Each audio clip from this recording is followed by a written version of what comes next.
A black woman's baby was stolen at a hospital, but 20 years later, what she did to the white family shocked everyone. Before we continue, don't forget to subscribe to the channel, like the video, and comment where in the world you're watching from. Let's go. Tamara Johnson peeled off her sweat-soaked hospital jacket and sighed, staring at the empty bassinet where her son should have been. The sterile hospital room felt suddenly vast and hollow, like a tomb rather than the birthplace it had been just hours earlier. Her fingers trembled as she reached for the small blue blanket that still held the faint scent of her newborn son. "This can't be happening," she whispered to the empty room. Just 6 hours after giving birth to her first child, a healthy 7-pound boy with his father's nose and her eyes, Tamara faced a mother's worst nightmare. The memory of holding him for the first time flashed vividly in her mind. His skin had been warm against hers, his tiny body perfectly formed. She had counted his fingers and toes, marveling at their miniature perfection. When she had turned him gently to check his back, she discovered the small crescent-shaped birthmark at the base of his neck. "Look at that," she had whispered, tracing it with her finger. "A little moon watching over you." The exhaustion that followed the 18-hour labor had eventually overwhelmed her. "Just a quick nap," she had told the night nurse as her eyelids grew heavy. Her son had been sleeping peacefully in the bassinet beside her bed, his chest rising and falling with each tiny breath. The rhythmic beeping of the monitors had lulled her into a deep sleep. When Tamara had awakened with a start, something felt immediately wrong. The room was too quiet. Her hand had reached out instinctively for the bassinet, finding only empty space where her baby should have been. For one disoriented moment, she wondered if a nurse had taken him for routine tests. Then panic set in like an electric current through her body. "My baby," she had called out, her voice thin with fear. "Where's my baby?" Now the floor nurse rushed into the room, her face ashen. "He's not in the nursery," she said, frantically pressing the emergency button on the wall. "Nobody's seen him." Within minutes, the hospital erupted into controlled chaos. The overhead speakers blared, "Code Pink, maternity ward! Code Pink, maternity ward!" Security guards immediately moved to block all exits while staff members searched every room, closet, and hallway. Tamara knew exactly what Code Pink meant. She was an obstetrics nurse at this very hospital.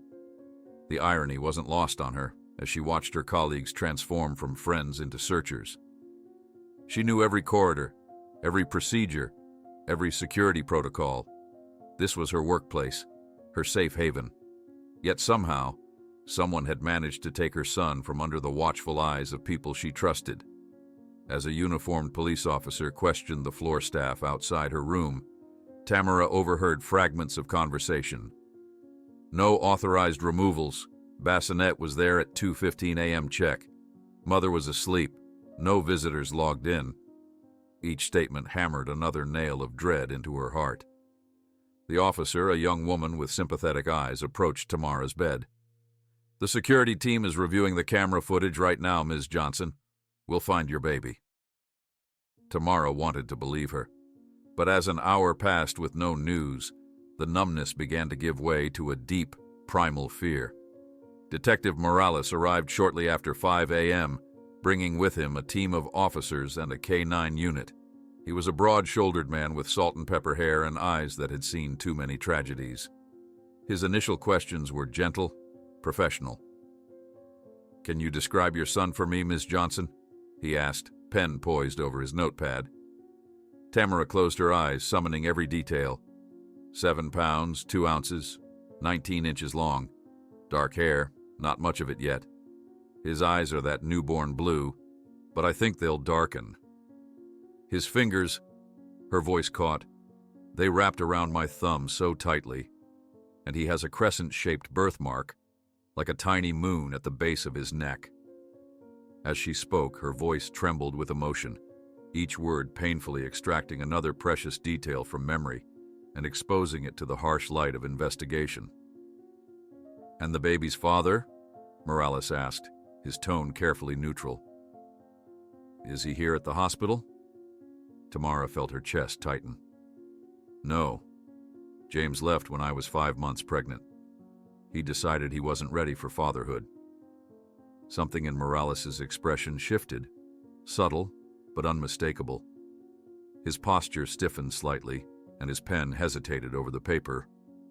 So you've been managing the pregnancy alone? I have friends, colleagues. Tamara straightened her back, feeling suddenly defensive. I'm not alone. Morales nodded, but his eyes had changed. The compassion was now tinged with something else. Suspicion. He cleared his throat before continuing. Ms. Johnson, I need to ask you some difficult questions. In cases like these, we need to consider all possibilities. What are you suggesting? Tamara asked, the monitor beside her bed registering her increasing heart rate. Sometimes, Morales began, choosing his words carefully, mothers in vulnerable situations make desperate decisions. Then regret sets in, and a story emerges. Tamara's world tilted. You think I did something to my own baby? The words fell from her lips like stones.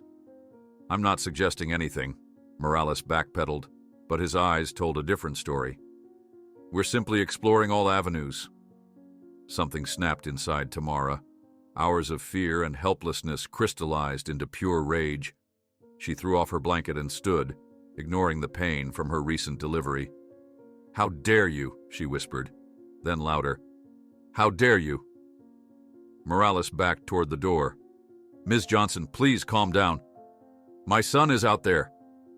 Tamara followed him into the hallway, her hospital gown flapping around her legs. Someone took him while I was sleeping. While I was right here, in your hospital where I'm supposed to be safe. Her voice rose to a shout that echoed down the corridor, drawing stares from staff and officers alike. In a moment of blind fury, Tamara lunged forward, grabbing Morales by his suit lapel. My baby is missing and you're wasting time with these disgusting insinuations. Strong hands pulled her back as Morales straightened his jacket, his face flushed. Hospital security moved toward them, but a commanding voice cut through the tension. That's enough. Eleanor Reeves, Tamara's supervisor and mentor of 5 years, stepped between them. Detective, I think Ms. Johnson needs a moment. She just gave birth and her child is missing. Perhaps we could continue this conversation when she's had time to collect herself. Eleanor's authoritative presence diffused the situation. She led Tamara back to her room, closing the door firmly behind them. He thinks I did something to my baby, Tamara sobbed once they were alone. Eleanor, they're looking at me instead of finding who took him. Eleanor's normally composed face showed rare anger. They're following procedure, even if they're being assholes about it. She pulled a chair close to Tamara's bed. Listen to me. I know you, Tamara, and I'm going to help you. She reached into her pocket and pulled out her phone, looking nervously at the door before showing Tamara the screen. I shouldn't have this. Security hasn't officially released the footage yet, but I have a friend in IT. The phone showed a grainy black and white image of a hallway. A figure in dark clothing moved quickly toward an exit, carrying what appeared to be a small bundle. The timestamp matches, Eleanor whispered. I had them enhance part of the image. She swiped to another picture, a close-up of the figure's wrist, showing an elegant watch with a distinctive navy blue dial. That's a Patek Philippe, Eleanor said. Not exactly common around here. Tamara stared at the image, her nursing training kicking in despite her emotional state. Who would be wearing a watch like that in the hospital at 3 a.m.? Eleanor leaned closer, her voice dropping even lower. The husband of the patient in 402, Judge Whitman, federal judge, old money, wears that exact watch. I noticed it yesterday when he was arguing with our staff about his wife's care. Why would a federal judge steal my baby? Tamara asked, bewildered. I don't know, Eleanor admitted. But his wife, Catherine Whitman, was admitted yesterday for a late-term miscarriage. It was their 5th loss, from what the nurses were saying. Tamara felt a chill run through her body. I need to see them, "You can't just barge in there, Tamara. He's extremely powerful and—" But Tamara was already moving, pulling on a robe over her hospital gown. Her post-delivery pain was nothing compared to the adrenaline coursing through her veins. She slipped past the officer stationed outside her door and made her way down the corridor toward room 402, Eleanor hurrying behind her. When Tamara pushed open the door to room 402, she found it empty. The bed was neatly made, the monitoring equipment turned off and pushed against the wall. A cleaning cart stood in the corner, half filled with fresh linens. "Where are they?" Tamara demanded of a startled housekeeping attendant. 402? The Whitmans? The woman shrugged. "They checked out maybe 2 hours ago, very sudden. I wasn't even supposed to clean this room until this afternoon." Eleanor appeared in the doorway, breathless. 2 hours ago? That's right after your baby disappeared." "That can't be right," Tamara insisted. "If Mrs. Whitman had a late-term miscarriage last night, she shouldn't be discharged yet. The standard protocol is at least 24 hours of observation." A passing nurse overheard them and paused. "It was weird," she confided. "Judge Whitman insisted on taking his wife home immediately. Said they wanted to grieve privately. Dr. Mitchell signed off on it, though I thought it was awfully quick." Tamara moved to the bedside table where a chart had been left behind. She flipped through it, her trained eyes scanning for abnormalities. With each page, her blood ran colder. Catherine Whitman's medical chart showed none of the physiological signs one would expect to see after a late-term miscarriage. There were no medications for pain management, no documentation of bleeding, no record of the delivery of fetal remains. Just admission papers, a vague notation of pregnancy loss, and discharge instructions, all signed within a 12-hour window. Tamara closed the chart, a terrible certainty forming in her mind, like ice crystals. These people hadn't lost a baby. They'd gained one. Hers. 20 years later. Tamara's heart raced as she stared at Catherine Whitman's incomplete medical chart. The evidence was right there. No signs of a miscarriage, just a hastily documented pregnancy loss. She had been right about the Whitmans all along. But by the time the police took her suspicions seriously, the powerful judge and his wife had vanished from the city, leaving no forwarding address. The investigation stalled against a wall of legal protection and privilege. Days turned to weeks, weeks to months, and eventually, Tamara's case was filed under insufficient evidence. 20 years had passed since that devastating day. Tamara Johnson, now 45, walked through the same hospital corridors, her white coat crisp, her ID badge identifying her as Chief Nursing Officer of the Maternal Infant Department. Despite rising through the ranks professionally, her personal life remained anchored to a single purpose: finding her stolen son. After finishing her rounds, Tamara unlocked the door to her modest apartment, dropping her keys into a ceramic bowl by the entrance. The living room looked like any other except for the wall facing her couch. What had started as a small corkboard had gradually expanded to cover the entire surface. A meticulous collage of newspaper clippings, photographs, handwritten notes, and maps. 20 years of searching, documented in fading ink and yellowing paper. "Happy birthday," she whispered to the empty room, her eyes fixed on a computer-generated image at the center of the wall, what her son might look like at 20, created by a forensic artist who'd owed her a favor. She had updated it every few years, tracking imagined changes, wondering if his eyes had stayed that particular shade of brown, or if his jaw had squared like his father's. Tamara had never stopped looking. Even after the police officially closed the case, she'd spent her savings on private investigators. She'd joined online communities for parents of missing children. She'd constantly searched news and social media for boys with crescent-shaped birthmarks. She'd even briefly dated a detective, hoping for access to closed files. Nothing had come of it all. Until now. The shrill ring of her phone jolted her from contemplation. It was Eleanor, retired for 5 years, but still Tamara's closest confidant. "Turn on your TV," Eleanor said without preamble. "Channel 8 now." Tamara fumbled for the remote, switching on the local news. A traffic helicopter captured aerial footage of a multi-car pileup on the interstate. The scrolling text reported 5 casualties, 12 injured. Eleanor, what am I looking for? Not what, who? Eleanor's voice tightened. They just announced the names of those being transported to your hospital. Robert Whitman's son was in one of the cars. Tamara sank onto her couch, the remote slipping from her fingers. Whitman? Are you sure? Michael Whitman, 20 years old. They're bringing him to your ER right now. The world seemed to tilt beneath Tamara's feet. After 2 decades of searching dead ends, the Whitmans had suddenly materialized. At her hospital, on her watch. I have to go, she said, already reaching for her coat. Tamara, be careful. Robert Whitman is still a powerful man. It's been 20 years, Eleanor. He won't recognize me. But as she rushed to her car, Tamara wasn't thinking about being recognized. She was thinking about finally seeing the face that had haunted her dreams for 20 years. At the hospital, controlled chaos greeted her. Multiple trauma teams worked simultaneously on victims from the crash. Tamara used her administrative access to check the admission log. Michael Whitman, 20.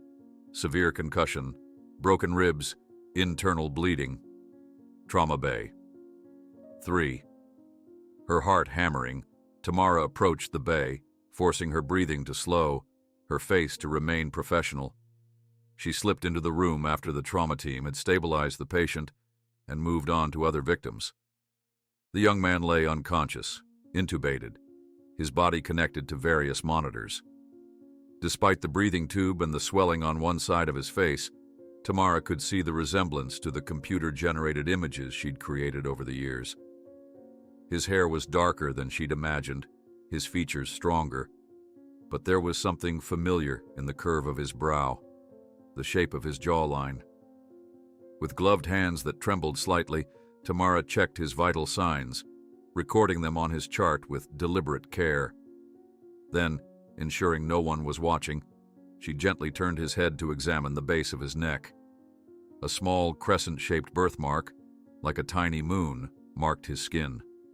Tamara staggered backward, her clipboard clattering to the floor.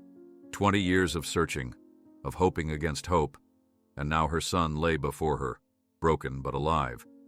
She wanted to gather him in her arms, to tell him who she was, who he was. Instead, she forced herself to pick up the clipboard, to check his IV line with clinical detachment. A doctor appeared in the doorway. Family's been notified. Judge Whitman and his wife are on their way. Tamara nodded, not trusting her voice. The doctor continued, We're moving him to ICU after the next round of scans. His blood work shows some abnormalities we need to address. What kind of abnormalities? Tamara managed to ask. Nothing immediately life-threatening. His blood type doesn't match what's in his previous records. Probably a clerical error from his pediatric files. We've updated the system. When the doctor left, Tamara quickly accessed Michael's electronic medical record. The discrepancy jumped out at her trained eye. His current blood work showed type O, but his previous records indicated type A. Not a clerical error, but physical evidence of his true parentage. Tamara's hands shook as she closed the file. She needed more, concrete proof that no one could dismiss. With her heart pounding in her ears, she made a decision that could cost her career. She took out her phone and called Eleanor. I need your help, she whispered. I found him. 2 hours later, Eleanor's familiar silver Toyota pulled into the hospital's rear parking lot. Tamara met her former mentor by the service entrance, her face tight with tension. Are you absolutely sure? Eleanor asked, handing Tamara a small package. The birthmark is exactly where it should be, and there's a blood type discrepancy in his records.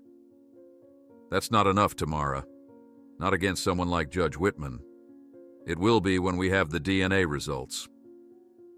Inside the package was a home DNA testing kit. Not admissible in court, perhaps, but enough to confirm what Tamara already knew in her heart. She returned to Michael's room, now in the ICU, where he remained unconscious but stable. Using the sterile technique that had become second nature in her nursing career, she carefully collected a hair sample from his head, sealing it according to the kit's instructions. Later, alone in the staff bathroom, she swabbed the inside of her own cheek, completing the second sample. "I'll overnight it to the lab," Eleanor promised, taking the sealed envelopes. "They owe me a favor.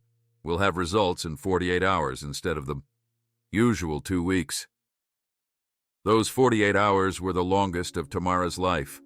She volunteered for extra shifts, ensuring she'd be assigned to Michael's care.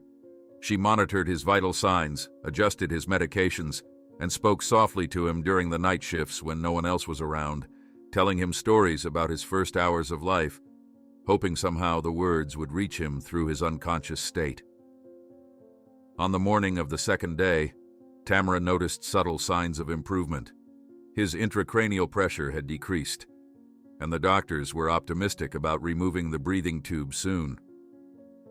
That same afternoon, she glimpsed Robert and Catherine Whitman speaking with Michael's neurologist in the hallway. Robert had aged well, his hair now silver at the temples, his bearing still commanding respect. Catherine, however, had changed dramatically. Once elegant and poised, she now sat in a wheelchair, her body gaunt, her movements limited to small gestures with her right hand. Tamara overheard fragments about Catherine's condition: ALS progression, limited mobility, home nursing care. Watching them from a distance, Tamara felt a complex mix of emotions. For 20 years, she'd imagined confronting them, demanding justice, reclaiming her child. Now, seeing Catherine's frail condition, her anger mingled with an unwelcome sense of pity. That evening, Eleanor called. "I have the results," she said, her voice tense. "Can you meet me?" They met at a small coffee shop 3 blocks from the hospital. Eleanor's hands trembled slightly as she passed a sealed envelope across the table. "I checked 3 times, Tamara. There's no mistake." With bated breath, Tamara opened the envelope and unfolded the paper inside. The sterile, scientific language confirmed what she had known since she saw the crescent birthmark. Michael Whitman was her biological son. The probability of maternity was 99.9998%. "What will you do now?" Eleanor asked softly. Tamara stared at the paper. 20 years of searching culminating in this moment. She could go to the police with the DNA results, but even with this evidence, fighting a federal judge would be an uphill battle. Michael was no longer a child. Custody wasn't the issue. And what would it do to him to learn his entire life had been built on a lie? As Tamara considered her options, her phone buzzed with a hospital alert. New information had been added to Michael's chart. Catherine Whitman had been officially diagnosed with amyotrophic lateral sclerosis, ALS, a devastating, progressive, fatal condition. According to the notes, she had perhaps a year left to live. Tamara looked up from her phone, a plan forming in her mind. "I know what I'm going to do," she said slowly. "I'm going to become Catherine Whitman's home health nurse." Eleanor's eyes widened. "You're going to infiltrate their home?" "Tamara, it's the only way. I need to be close to Michael to learn who he is, what kind of man he's become." Tamara folded the DNA results carefully. "Catherine Whitman stole 20 years with my son. Now she's dying, and he'll need someone when she's gone. I'm not just going to walk into his life and announce I'm his mother. I need time to build a relationship first. And Robert? What if he recognizes you? It's been 20 years, Eleanor. I'm not the same frightened new mother he took advantage of." Tamara's voice hardened. "Besides, he'll be too focused on his wife's deteriorating condition to notice the new nurse." As Tamara left the coffee shop, the weight of 20 years of searching lifted from her shoulders, replaced by the burden of her daring plan. She would enter the home of the family that had stolen her child, becoming intimately involved in their lives under false pretenses. It was risky, possibly illegal, and ethically questionable. But looking at the DNA results one more time, before tucking them into her pocket, Tamara felt a certainty that overrode all doubts. Michael Whitman was her son, and she would do whatever it took to reclaim a place in his life, even if it meant caring for the woman who had raised him as her own. The DNA results in her pocket felt like they weighed 100 pounds as Tamara walked through the hospital's administrative wing. She had spent the night formulating her plan, calculating every potential risk and outcome. Now, seated at her computer in her private office, she began the delicate process of manipulating the hospital's staffing system. With 20 years of experience and her position as chief nursing officer, Tamara knew exactly which digital fingerprints to avoid leaving behind. She carefully reassigned the previously selected home health nurse for Catherine Whitman, citing scheduling conflicts, and placed herself as the replacement. The Whitmans had requested the hospital's premium home care service, a request that would normally be approved without question for someone of their status. "What are you doing, Tamara?" she whispered to herself as she finalized the changes. This wasn't just bending rules, it was breaking them outright. If discovered, she would lose her license, her career, possibly face criminal charges. Yet when weighed against 20 years of loss, these risks seemed almost insignificant. Michael was scheduled to be discharged the following day. His recovery had been remarkable, another piece of evidence linking him to Tamara, whose family was known for their resilience. Catherine's home care would begin immediately after his return home, which gave Tamara less than 48 hours to prepare. That evening, Tamara stood in her apartment, staring at the investigation wall she had maintained for 2 decades. With trembling hands, she began taking down the newspaper clippings, the age progression photos, the maps and timelines. She couldn't risk the Whitmans ever connecting her to the frantic mother whose baby disappeared 20 years ago. By midnight, every trace of her search had been packed away into storage boxes and hidden in the back of her closet. The next morning, Tamara watched from a discreet distance as Michael was wheeled out of the hospital by an orderly, Judge Whitman, walking alongside them. The young man still moved gingerly, his ribs bandaged beneath his shirt, but his face had lost the swelling that had partially obscured his features. Seeing him conscious for the first time, Tamara had to grip the counter to steady herself. His expressions, the way he tilted his head when listening, these were mannerisms she recognized from her own family. 3 hours later, Tamara stood at the gates of the Whitman estate, medical bag in hand, heart pounding against her ribs.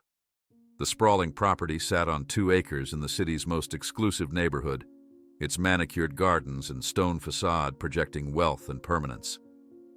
This was where her son had grown up, not in the modest 2-bedroom home she had prepared for him, but behind these imposing walls. A security guard checked her credentials before allowing her through. As she walked up the curved driveway, Tamara adopted the professional demeanor that had carried her through countless difficult situations. She was no longer a mother robbed of her child. She was Nurse Johnson, here to provide top-tier medical care. The heavy front door opened before she could knock. A housekeeper ushered her into an expansive foyer with marble floors and a crystal chandelier. "Mrs. Whitman is in the sunroom," the woman said. "The judge asked that you go straight there." Following the housekeeper through corridors lined with oil paintings and antiques, Tamara felt like an intruder in a museum. Family photographs dotted occasional tables and walls, school portraits, vacation snapshots, formal family portraits. Each one a document of the life stolen from her, moments she should have shared with her son. The sunroom revealed itself as a bright, airy space overlooking the back gardens. Catherine Whitman sat in a specialized wheelchair, a delicate, throw blanket across her legs despite the room's warmth.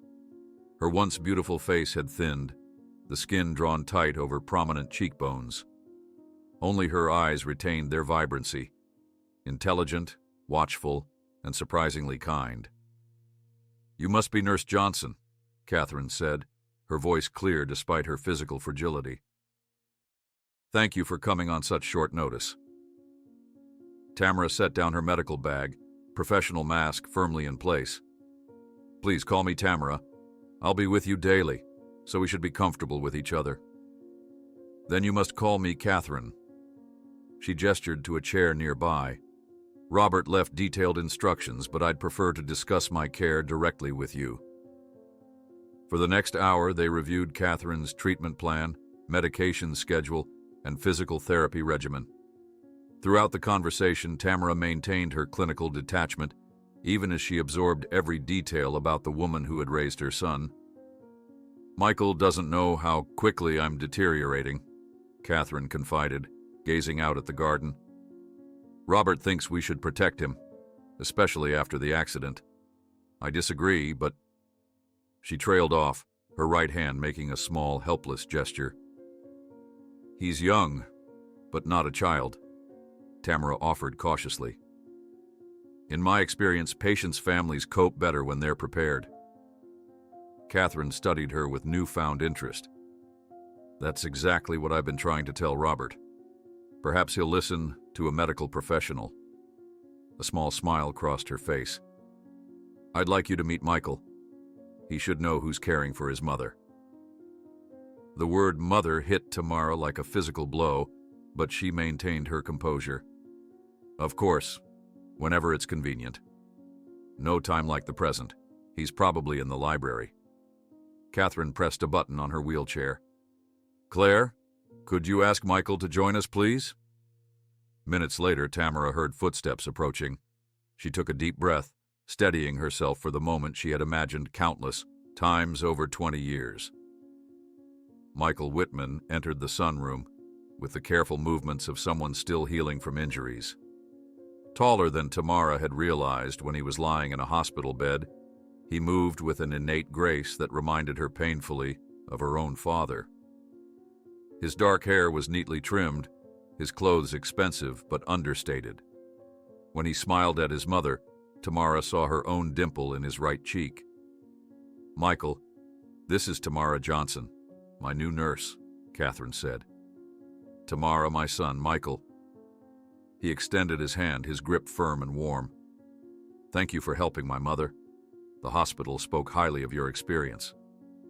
"I'm happy to help," Tamara replied, amazed that her voice could sound so normal when her entire being vibrated with recognition. This was her son, her baby, now a young man looking at her with polite interest and absolutely no recognition. Over the next few days, Tamara settled into a routine at the Whitman house. She arrived early each morning, helped Catherine with her medications and morning routine, and supervised the physical therapist's visits. Judge Whitman was rarely present, consumed by his judicial duties and, Tamara suspected, his difficulty facing his wife's deteriorating condition. Michael, however, was a constant presence. Still recovering from his own injuries, he spent much of his time at home, often joining Tamara and Catherine in the sunroom or garden. He was studying law at the State University, following in his father's footsteps, but the accident had forced him to take the semester off. "Do you have children, Tamara?" Catherine asked one afternoon, as they watched Michael reading under an oak tree in the garden. The question caught Tamara off guard. "No," she answered truthfully. For what mother could claim a child who didn't know her? "I never had the opportunity." Catherine's eyes remained on Michael. "It's the greatest joy and the greatest terror," she said softly. "Loving someone that much makes you vulnerable in ways you never imagined." The irony of receiving parenting philosophy from the woman who had taken her child was not lost on Tamara. Yet as days passed into weeks, she found herself unwillingly impressed by the genuine love between Catherine and Michael. This was not a cold woman who had stolen a baby out of selfish desire.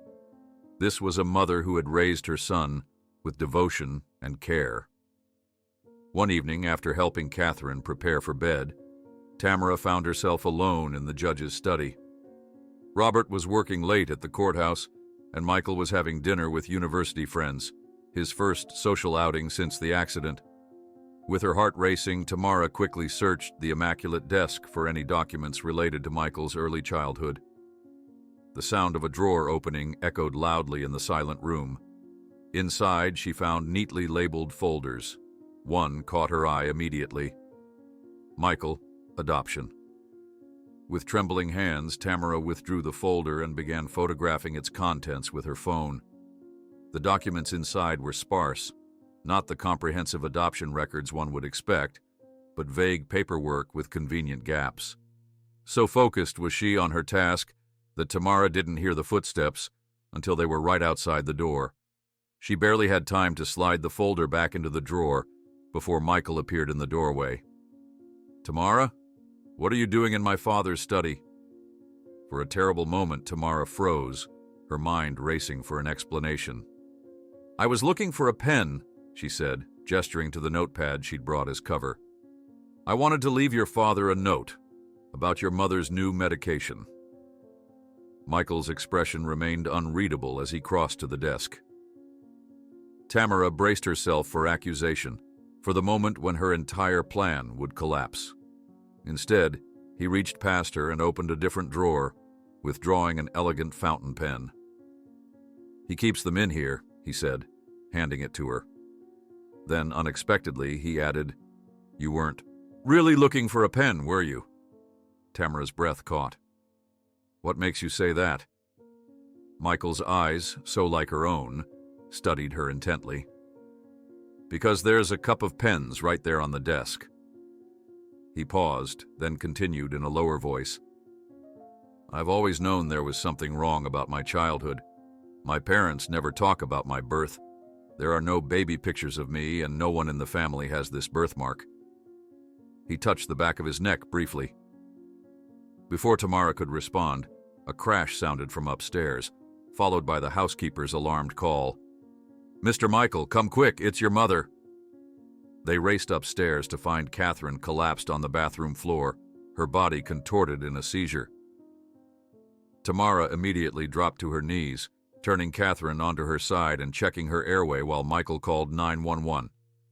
In the chaos of the ambulance's arrival, the paramedics' questions, and the rush to the hospital, their conversation was forgotten. But as Tamara helped secure Catherine on the stretcher, the older woman's hand suddenly gripped hers with surprising strength. Catherine's eyes fluttered open, glazed with pain and medication, but momentarily lucid. She looked directly at Tamara, recognition and something else, resignation perhaps, flickering across her face. "I know who you are," she whispered, her voice barely audible over the paramedics' activity. "Always knew that one day you would find us." Catherine's words echoed in Tamara's mind as the ambulance sped toward the hospital, sirens wailing through the night. "I know who you are." She stared at the older woman, now unconscious on the stretcher, an oxygen mask covering her face. Had Catherine been lucid, or was it just the rambling of someone in medical distress? Michael sat across from them, his face ashen with worry, completely unaware of the momentous exchange that had just occurred. When they arrived at the emergency entrance, Catherine was whisked away for immediate treatment, leaving Tamara and Michael in the crowded waiting room. "She's going to be okay," Tamara said, placing a reassuring hand on Michael's arm. The simple touch, her first intentional physical contact with her son since he was a newborn, sent a jolt through her body. Michael nodded silently, his eyes fixed on the emergency room doors. After several minutes, he spoke. "What were you really doing in my father's study, Tamara?" The directness of his question caught her off guard. Before she could formulate a response, the waiting room doors burst open, and Judge Robert Whitman strode in, his commanding presence parting the crowd like a ship through water. "What happened?" he demanded, his voice sharp with fear and authority. As Michael explained the situation, Tamara observed Robert closely.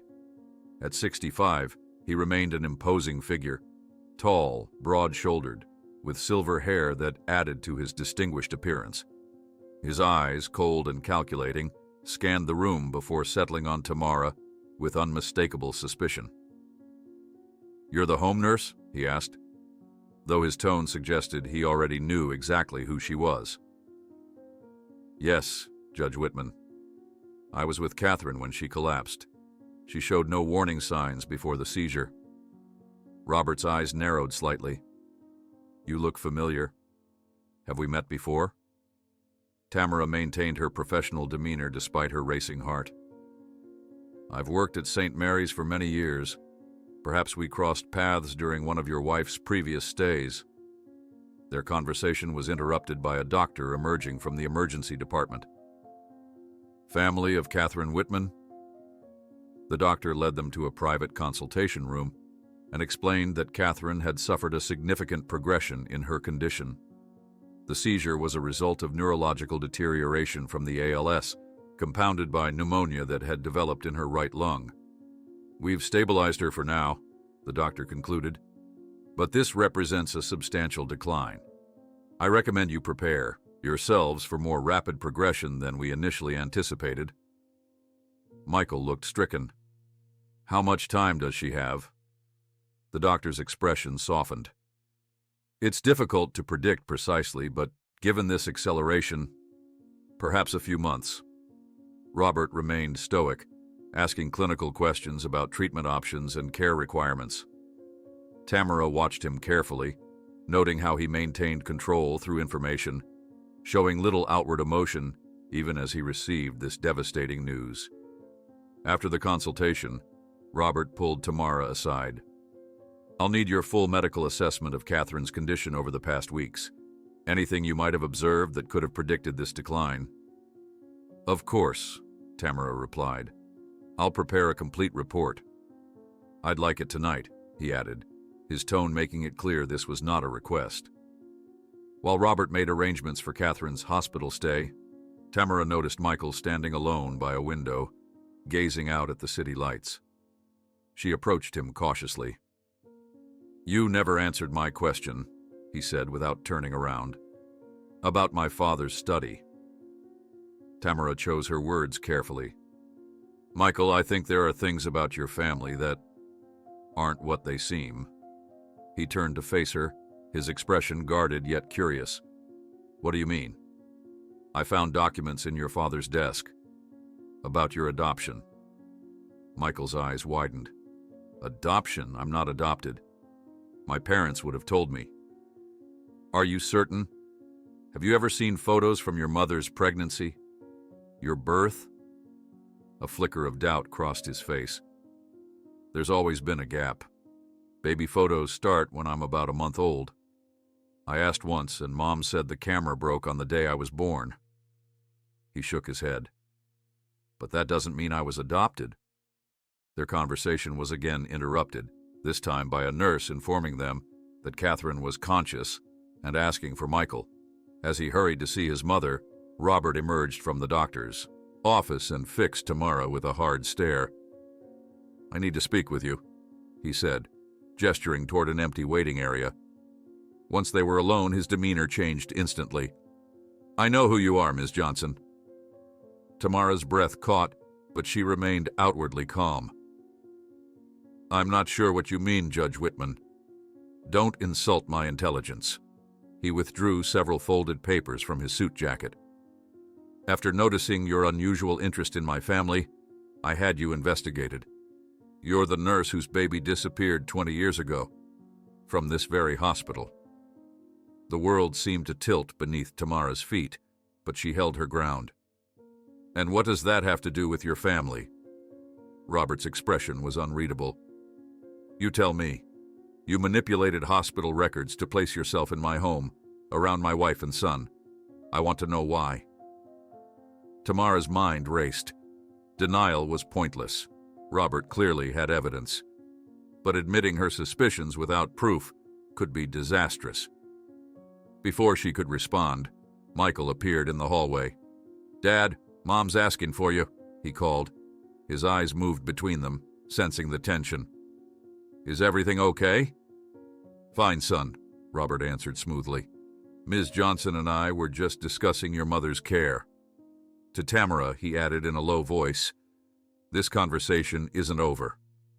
For the next several hours, Tamara moved through her duties mechanically, checking Catherine's vitals, consulting with hospital staff, all while avoiding Robert's watchful gaze. Catherine drifted in and out of consciousness, sedated to prevent further seizures. Near midnight, when Robert finally left to get coffee, Tamara found herself alone with Catherine. The older woman's eyes fluttered open, surprisingly clear. "Please sit," Catherine whispered, her voice frail but determined. "There's something I need to confess before I die." Tamara pulled a chair close to the bed, her heart pounding. "You should rest, Catherine." "No." Catherine's hand trembled as she reached for Tamara's. "I need to tell you about Michael." "You recognized me in the ambulance," Tamara said softly. "How long have you known?" Catherine's eyes filled with tears. "From the beginning, I knew who you were the moment Robert brought him home." The confirmation after 20 years of searching stole Tamara's breath. "Why?" she whispered. "Why would you take my baby?" Catherine's gaze drifted to the ceiling, her voice taking on a distant quality. "After 5 miscarriages, the doctor said I couldn't carry to term. We tried adoption, but we were rejected twice." A bitter smile twisted her lips. "They never said it directly, but I knew it was because I'm half Asian. One agency representative actually suggested Robert might have better luck applying as a single parent." Tamara remained silent, absorbing every word. "Robert became obsessed with having a child. He said the system was corrupt, that we deserved a family as much as anyone." Catherine's breathing grew labored. "That night at the hospital he saw you, alone, no visitors, no husband. He made a terrible, impulsive decision." "You could have stopped him," Tamara said, her voice tight with emotion. "Yes." The simple admission hung in the air between them. "But when he placed that perfect baby in my arms..." Catherine turned her head to meet Tamara's gaze directly. "I'm not asking for your forgiveness. I just want you to know that despite everything, I loved Michael with every fiber of my being, and I always knew what we did was unforgivable." Their moment of painful truth was shattered by Robert's voice from the doorway. "What's going on here?" He crossed the room rapidly, placing himself between his wife and Tamara. In his hand were the documents Tamara recognized from his study, the incomplete adoption papers. "You were in our house under false pretenses," he accused, his voice low but menacing. "You're here to destroy our family." Tamara stood her ground. "No, I'm here because you stole my child 20 years ago." The tension in the room built to a breaking point, only to be disrupted by the sound of the door opening again. Michael stood frozen in the doorway, his face a mask of confusion. "What's going on?" he asked, looking between the 3 adults. "I could hear you from the hallway." Robert spun toward his son, struggling to regain his composure. "Michael, this woman is not who she claims to be. She's been lying to us, infiltrating our home." "To find her son," Catherine interrupted weakly from the bed. "Michael, please listen." "Her son?" Michael repeated, bewildered. "What are you talking about?" Robert stepped toward Michael, desperation replacing his usual controlled demeanor. "Son, this doesn't concern you. This woman is mentally unstable. Stop lying to him." Tamara's voice rose with 20 years of suppressed anger. "He deserves to know the truth." Michael backed away, his eyes wide. "What truth? Would someone please explain what's happening?" Robert lunged toward Tamara. "You will not destroy everything we've built." Michael moved between them, physically restraining his father. "Dad, stop! What is she talking about?" In that moment of physical confrontation, Robert's control finally shattered. "Yes, we took you," he shouted, his face contorted with a mixture of rage and desperation. Your mother was a young woman with no resources who would probably have abandoned you eventually. We gave you a life she could never have provided." The room fell silent, the terrible truth hanging in the air like poison. Michael stared at his father in horror, then turned to Tamara with dawning realization. Catherine's weak voice broke the silence. Tamara wasn't some teenager, Michael. She was a nurse at this very hospital. She gathered her remaining strength to deliver the final truth. She would never have abandoned you. We stole you from her. Michael's face drained of color as the implications sank in. He looked from Catherine to Robert, then finally to Tamara, the woman he'd known only as his mother's nurse, now revealed as his biological mother. Without a word, he turned and fled from the room. Tamara moved to follow him, but Robert blocked her path. "Haven't you done enough damage?" "I need to find him," Tamara insisted. "He shouldn't be alone right now." Catherine's failing voice reached them both. "Robert, let her go. We've kept them apart for 20 years. Don't make it 20 years in one day." Robert reluctantly stepped aside, allowing Tamara to rush past him in pursuit of Michael. The hospital corridors stretched before her like a maze, each turn potentially taking her further from her son. 20 years of searching, and now he was slipping away again, this time with the devastating knowledge of his true origins. "Have you seen a young man, early 20s, dark hair?" Tamara asked a nurse at the station, her voice trembling with urgency. "Tall guy, looked upset." "He went toward the elevators," the nurse replied, pointing down the hall. Tamara sprinted toward the elevator bank, arriving just as the doors closed on an empty car. She jabbed at the call button repeatedly, then gave up and pushed through the door to the stairwell.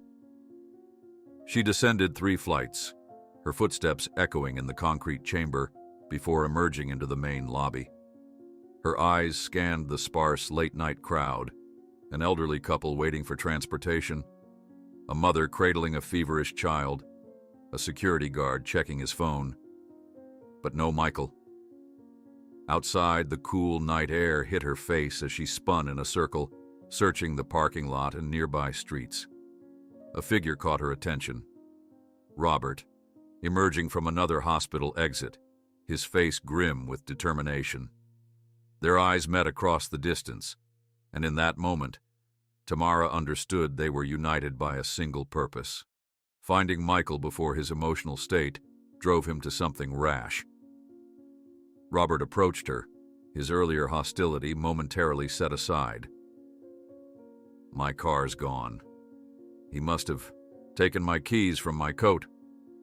"We need to find him," Tamara said, stating the obvious but needing to voice the urgency. "He just found out his entire life is a lie. He's not thinking clearly." "I have GPS tracking on the car," Robert replied, already pulling out his phone. "It's part of the security system." Catherine's frail voice interrupted their exchange. Turning, they saw her being wheeled toward them by a concerned-looking nurse. "You need to find him," she gasped, the effort of leaving her bed clearly taxing her limited strength. "Robert, call Detective Phillips. He can help without making this public."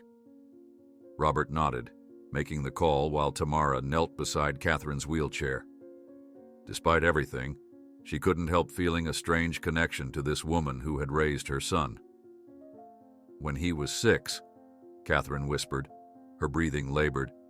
"He ran away after an argument about a birthday party. We found him at the city bridge, tossing rocks into the water. He said it was the most peaceful place he knew."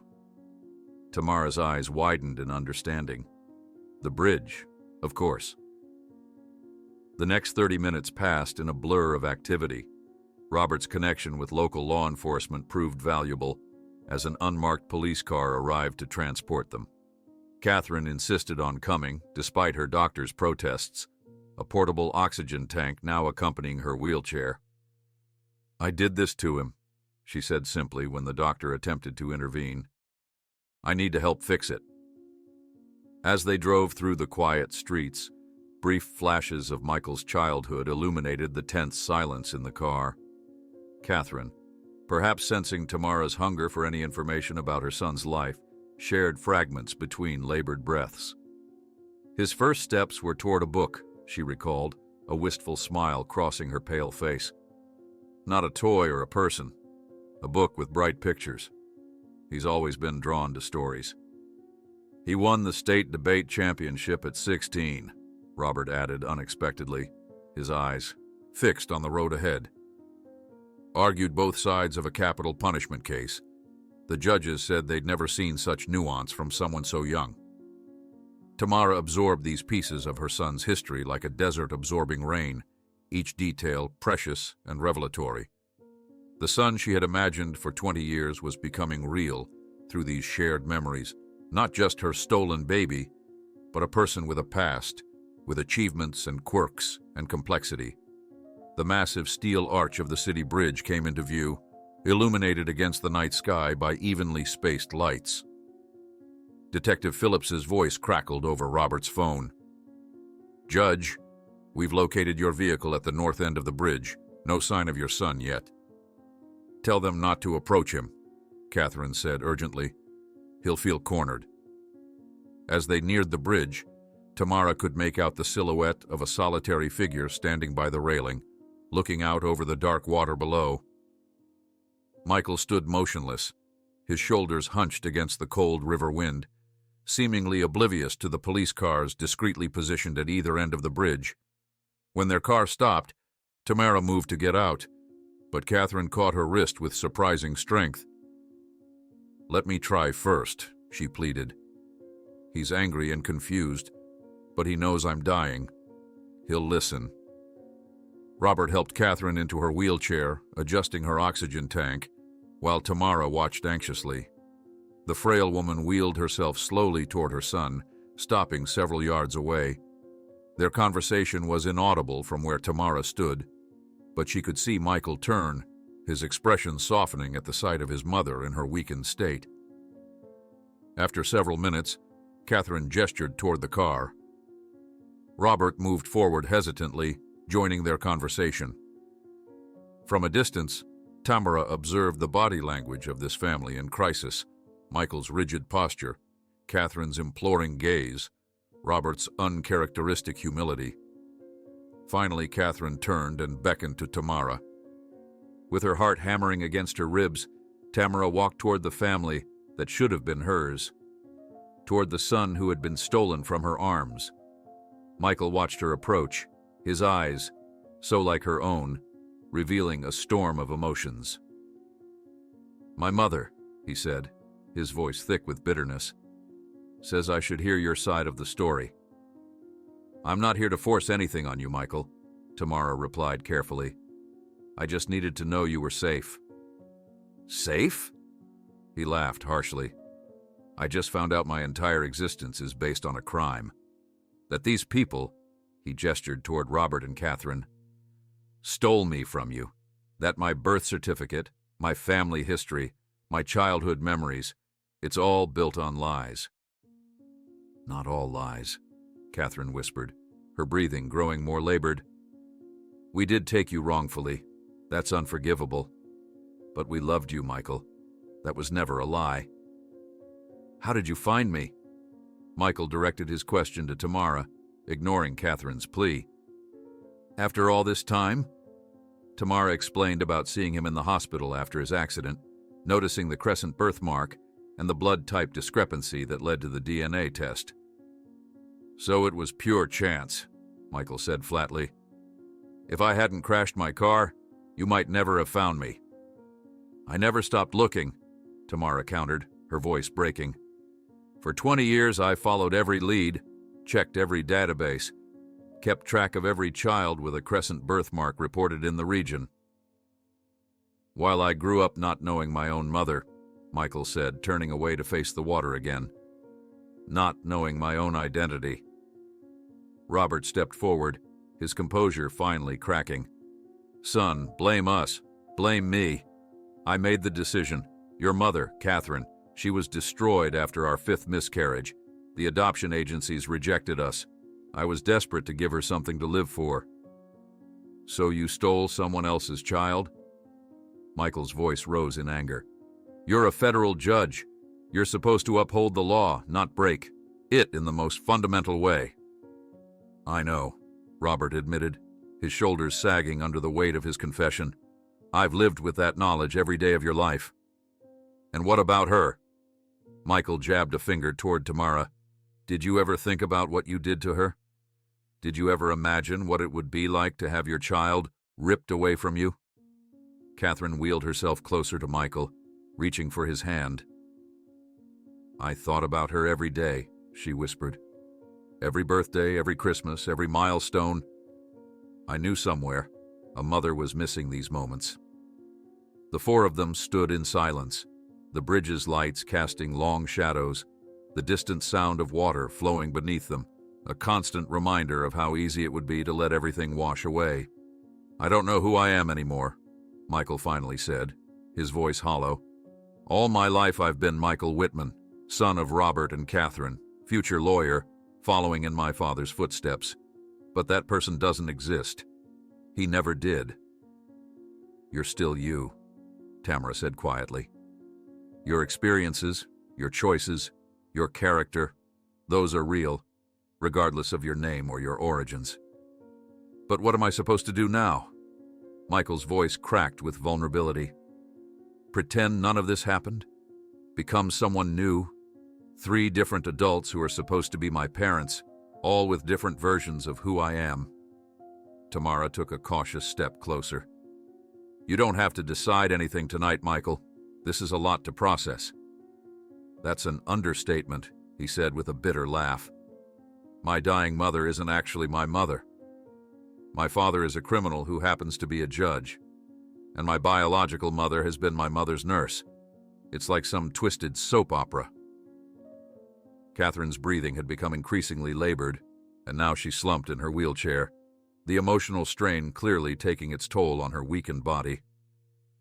"We need to get her back to the hospital," Robert said urgently, moving to his wife's side. Michael looked at Catherine with a complex mixture of emotions crossing his face. Anger, love, confusion, concern. Despite everything, this was still the woman who had raised him, who had loved him, who was now dying before his eyes. "Let's go," he said finally, stepping away from the railing. As he helped his father maneuver Catherine's wheelchair toward the car, he glanced back at Tamara. "I'm not promising anything. I just don't want her last days to be like this."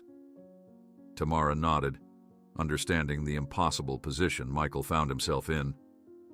As they walked back toward the waiting car, Michael moved a few steps ahead with Catherine, giving Tamara a moment alone with Robert. "This isn't over," she said quietly, "but right now he needs stability more than he needs truth or justice." Robert's eyes met hers, years of guilt visible beneath his practiced judicial composure. "What happens now?" Tamara watched Michael tenderly adjusting Catherine's oxygen tube. "We focus on what Michael needs. He's the one who matters in all this." As they left the bridge behind, the weight of 20 years seemed to shift rather than lift, a burden redistributed among the four of them, but still heavy with consequences, regrets, and uncertain future. While the car pulled away from the bridge, an envelope slipped from Robert's coat pocket onto the car seat, containing a handwritten confession he had prepared before the night's events. A silent testament to his decision to finally face the judgment he had evaded for 2 decades. Robert slipped the envelope back into his pocket as they reached the hospital, his confession temporarily forgotten amid the chaos of Catherine's declining condition. The medical team rushed to her side as they wheeled her through the emergency entrance, leaving Tamara, Robert, and Michael standing awkwardly together in the waiting area, 3 people connected by blood and betrayal, yet virtual strangers to one another. After Catherine was stabilized and returned to her room, Michael disappeared to the hospital cafeteria, clearly needing space. Tamara found herself alone with Robert in Catherine's room, the rhythmic beeping of monitors filling the uncomfortable silence between them. "We should talk," Robert said finally, gesturing toward the door. "Not here," They found an empty waiting room down the hall, the late hour ensuring their privacy. Robert sank heavily into a chair, the events of the night visibly weighing on him. He reached into his jacket and withdrew the envelope Tamara had noticed in the car. "I wrote this 2 days ago," he said, holding it up, "after I confirmed who you were." "What is it?" Tamara asked, though she suspected the answer. "My full confession. Details of what happened that night, how I took your son, the falsified adoption papers, everything." Robert's voice was steady despite the magnitude of his admission. "I've spent 20 years judging others for their crimes while carrying the weight of my own. The hypocrisy became unbearable." Tamara stared at the envelope, her heart racing. Here was the validation she had sought for 2 decades, proof that would bring justice, punishment for the man who had stolen her child and her future. "I was planning to turn myself in tomorrow morning," Robert continued. But then everything happened at once. He looked directly at Tamara, his judicial composure finally cracking. "I've spent my life judging others for their crimes. It's time I faced judgment for my own." The confession hung between them, a physical manifestation of 20 years of lies and loss.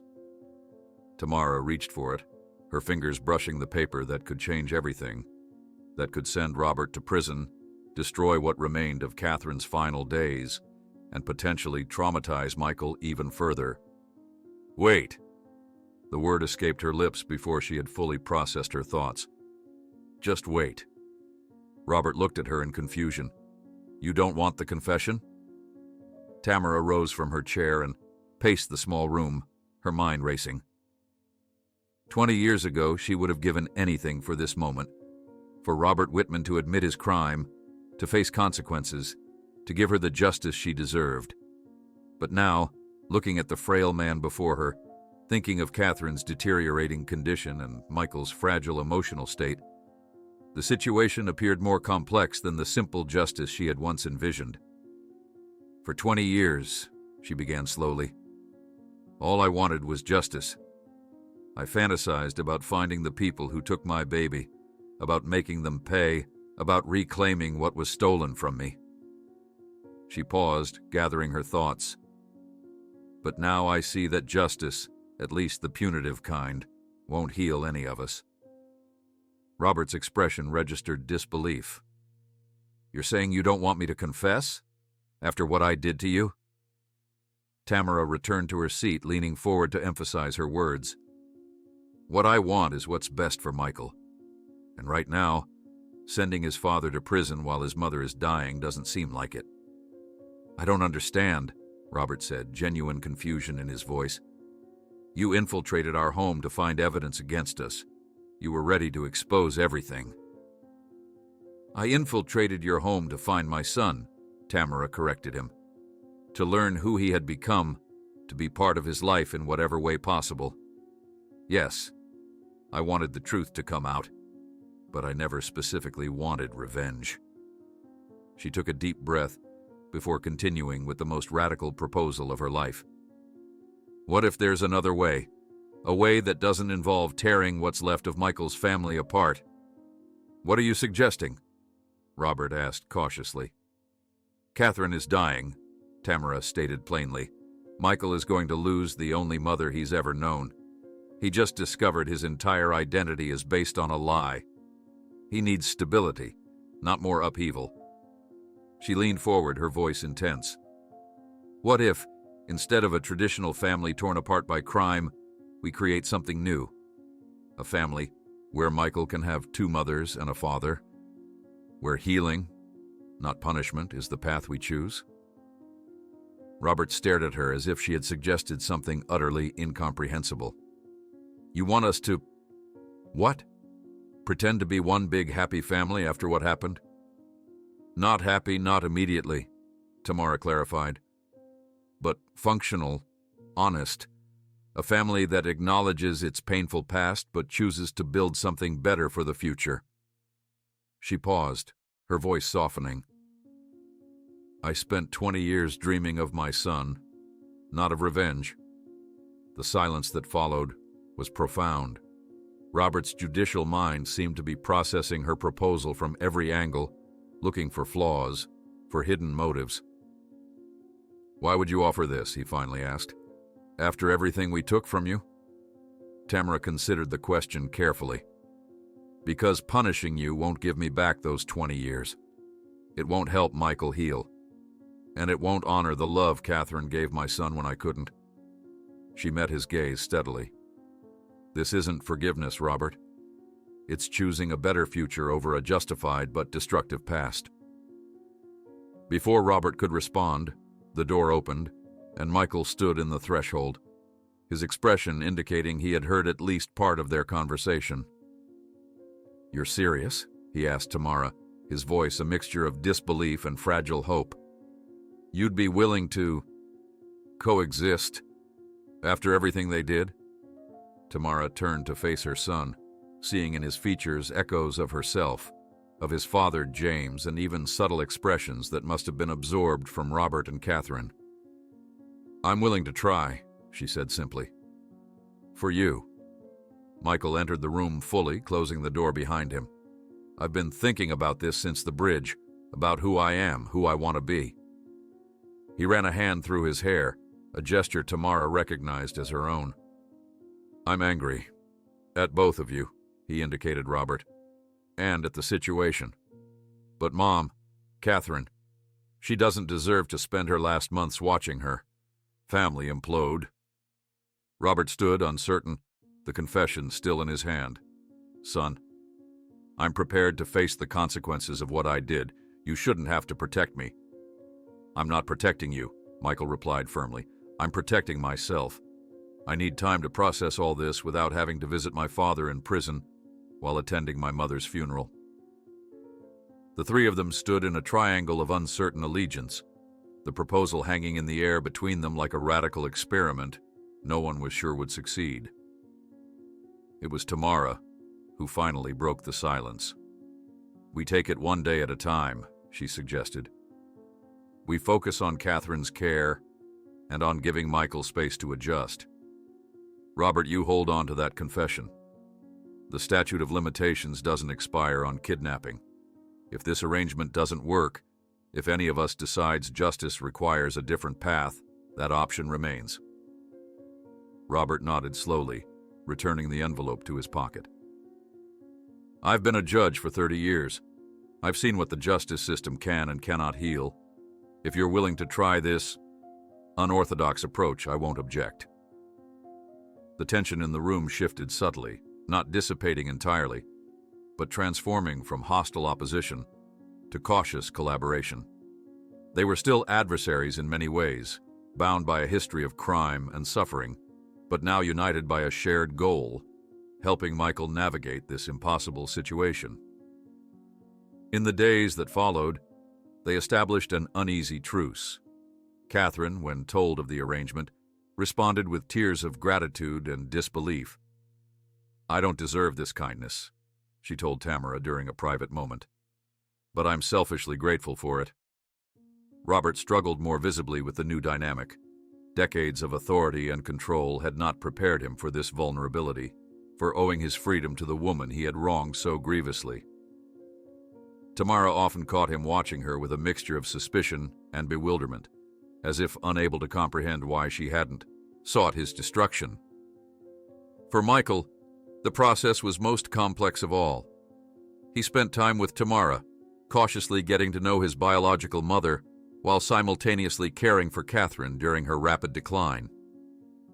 The double grief, losing the mother he had known while navigating a relationship with the mother he should have had, manifested in mood swings, in periods of withdrawal followed by intense curiosity about his origins. One evening, as they sat together in Catherine's hospital room while she slept, Michael turned to Tamara with an unexpected question.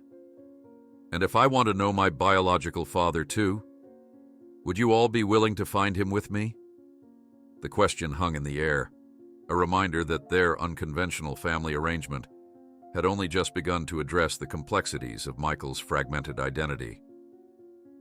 As Tamara contemplated her answer, She realized that their journey toward healing was only just beginning, and that it would require even more courage and compromise than she had initially imagined. Michael's question about finding his biological father lingered in the air, creating a moment of tense silence in Catherine's hospital room. Tamara took a deep breath, carefully considering her response. This was yet another layer of complexity in their already fragile arrangement. "I can help you find him if that's what you want," Tamara said finally. "His name is Richard Calhoun. He left before I knew I was pregnant with you." Michael's expression was unreadable as he processed this new piece of his identity puzzle. "Did he ever know about me?" "No," Tamara admitted. "By the time I discovered I was pregnant, Richard had already moved away. I tried to contact him once, but his number was disconnected." She paused, choosing her words carefully. "I want you to know that your father didn't abandon you. He simply never knew you existed." The following morning, Tamara and Michael sat in a small cafe 2 blocks from the hospital. Catherine's condition had stabilized enough for them to take a brief break, and Michael had asked to learn more about his biological father. The cafe buzzed with morning customers, providing a strange normalcy to their extraordinary conversation.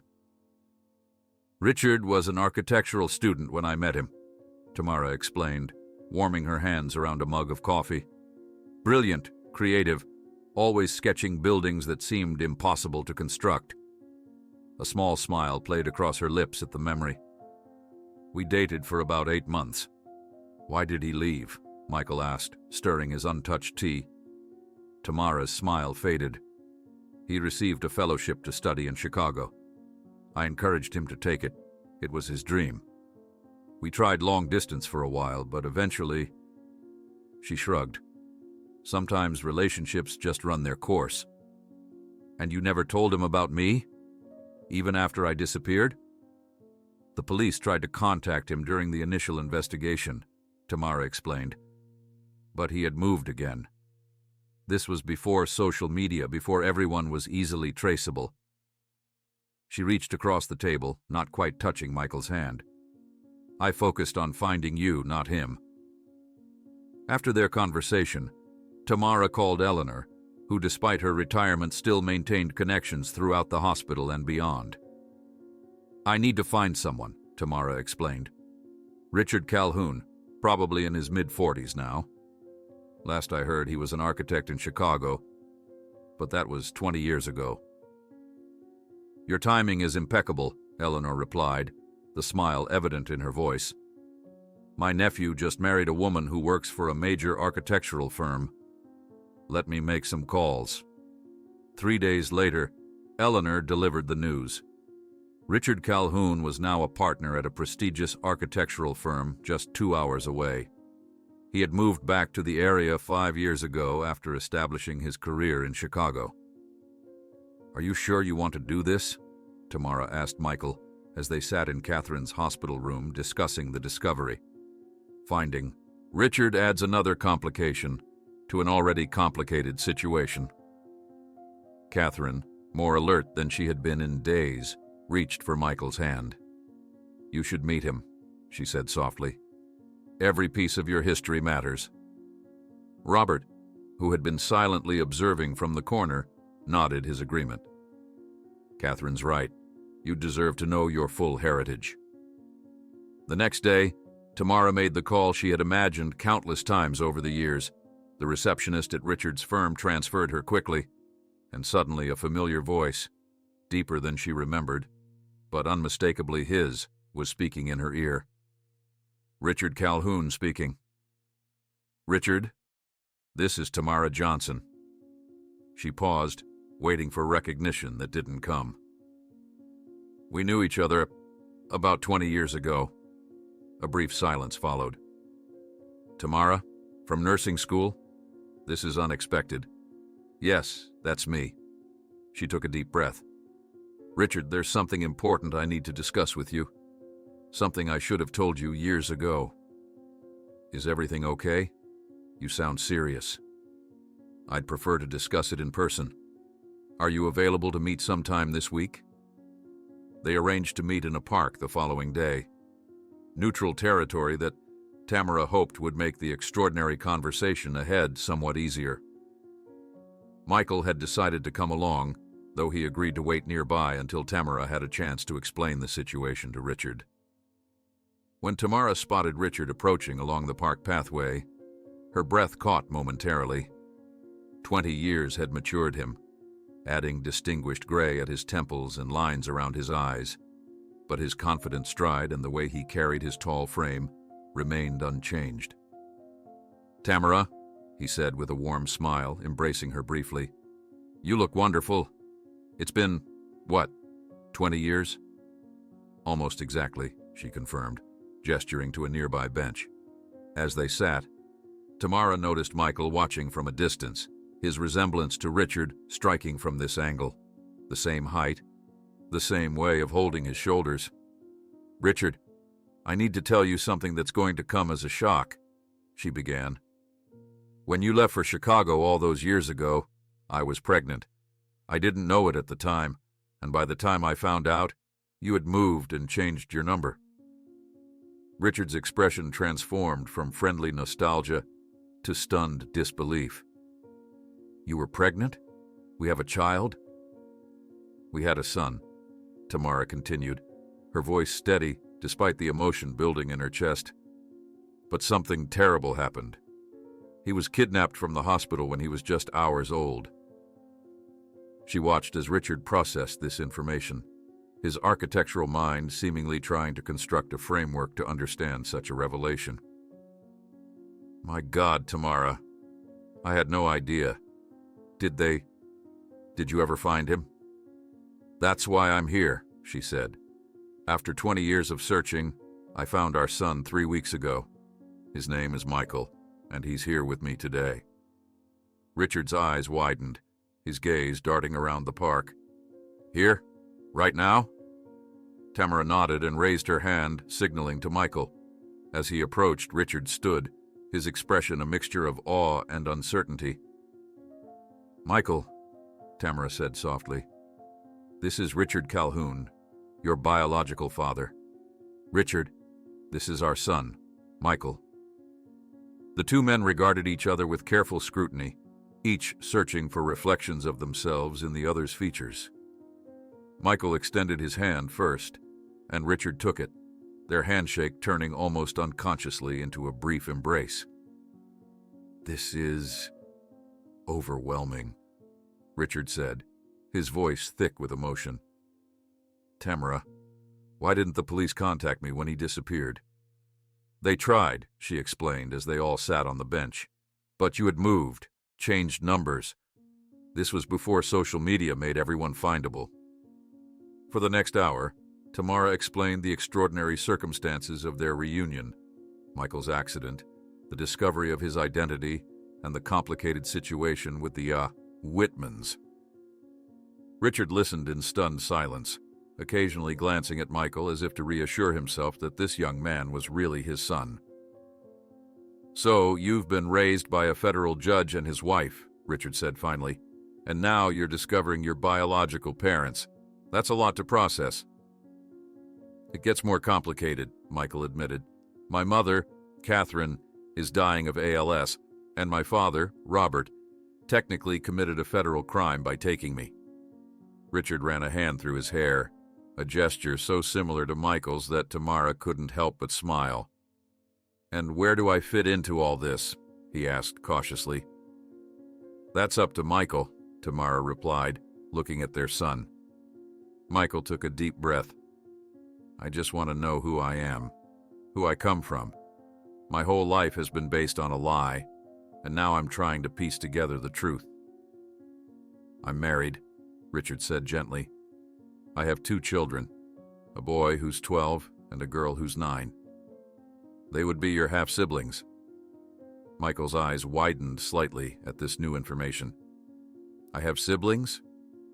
When they returned to the hospital later that day, Michael shared the experience with Catherine, who listened intently from her bed. Despite her weakening condition, she insisted on hearing every detail of the meeting. "He seems like a good man," Michael concluded. "He invited me to dinner next week to meet his family." Catherine smiled weakly. "You should go. They're part of your heritage, too." From the doorway, Robert observed the conversation with mixed emotions evident on his face. Later, when Michael left to get coffee, Robert approached Tamara in the hallway. "Is he good to Michael?" he asked quietly. "This Richard person?" "He's stunned, but handling it well," Tamara assured him. "He wants to be part of Michael's life without disrupting what's already established." Robert nodded, his judicial composure briefly giving way to vulnerability. "I've always been his only father. I never expected to share that role."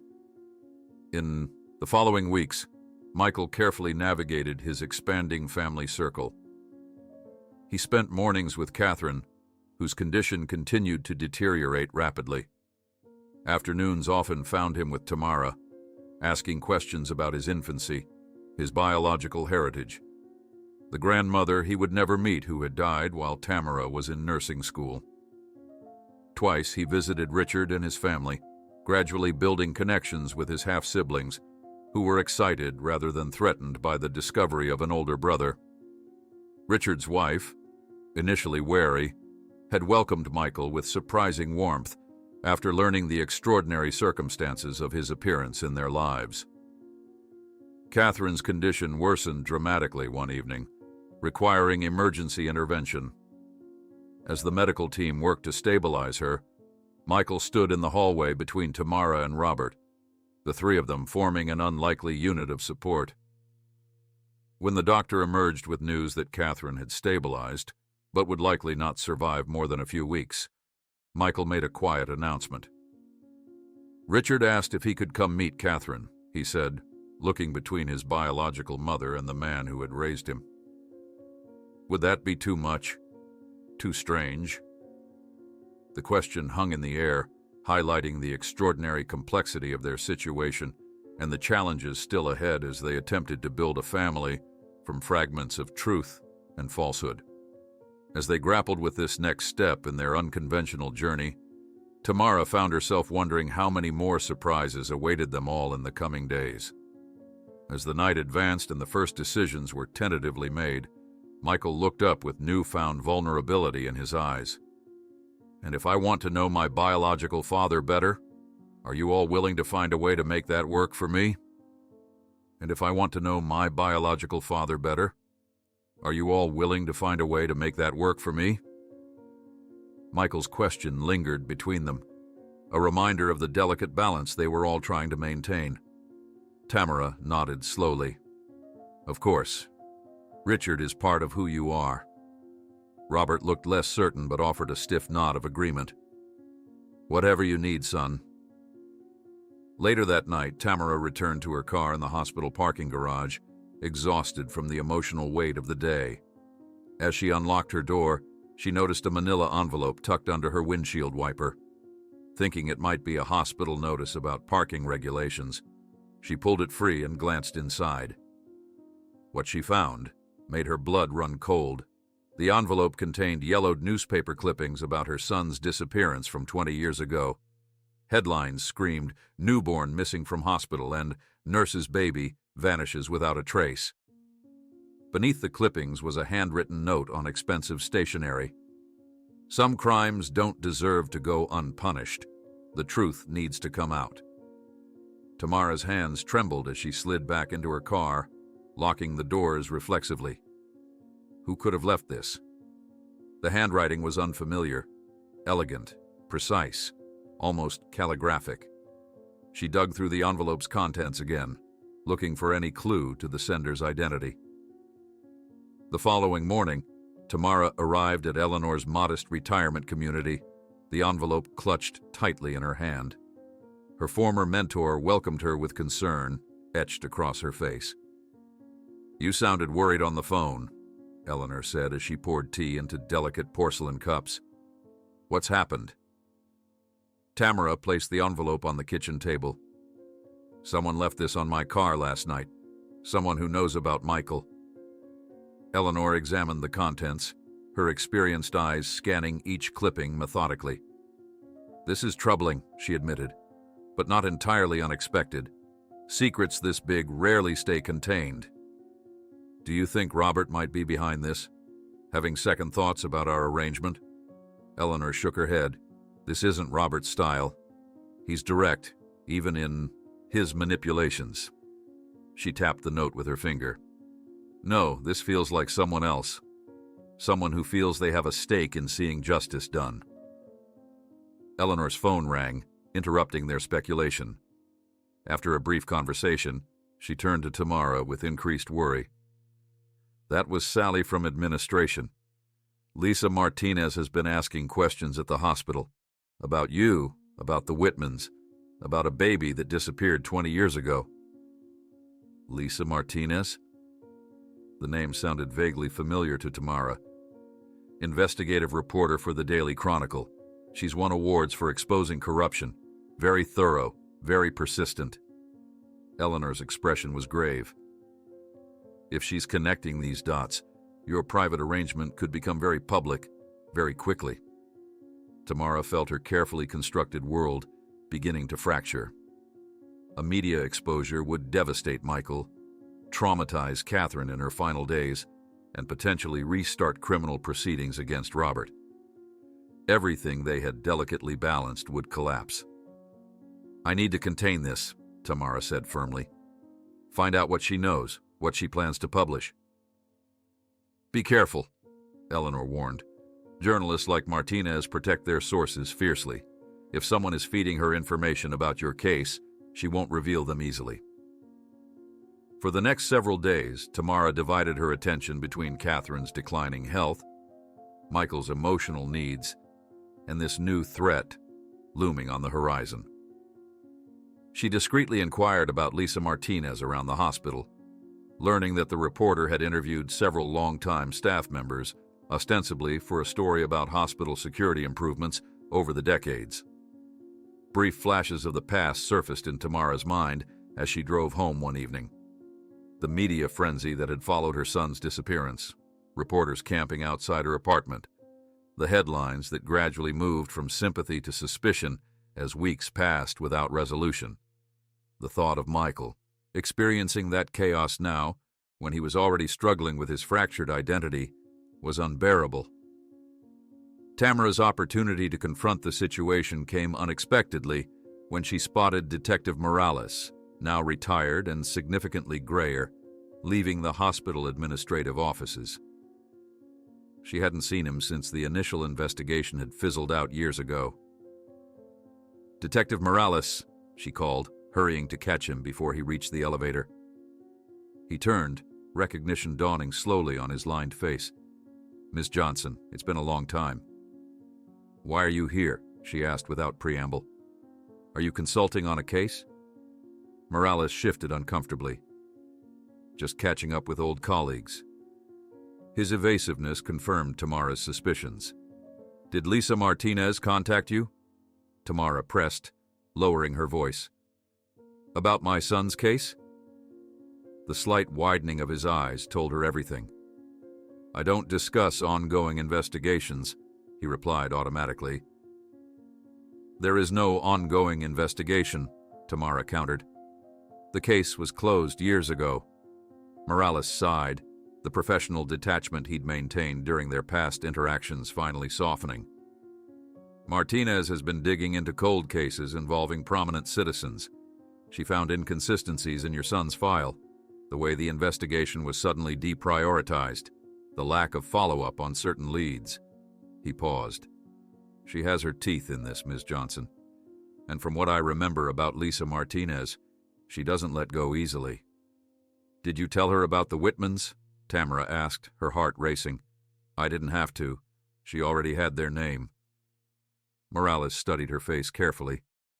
Is there something you're not telling me, Ms. Johnson? Have you discovered something about your son's case? Tamara maintained her composure with effort. Thank you for your time, Detective. The next morning, Tamara made a decision. Rather than waiting for Lisa Martinez to ambush her or the Whitmans, she would confront the journalist directly. Through Eleanor's contacts, she obtained Martinez's office address and arrived unannounced, determined to protect the fragile peace they had established. The Daily Chronicle offices occupied a renovated industrial building downtown. At the reception desk, Tamara requested a meeting with Lisa Martinez, identifying herself simply as Tamara Johnson, regarding a historical case. 20 minutes later, she was escorted to a glass-walled conference room where Lisa Martinez waited. The journalist was younger than Tamara had expected, perhaps in her mid-30s, with sharp eyes that assessed Tamara immediately. "Ms. Johnson," Martinez began, extending her hand. "I was planning to contact you this week. Your timing is impeccable."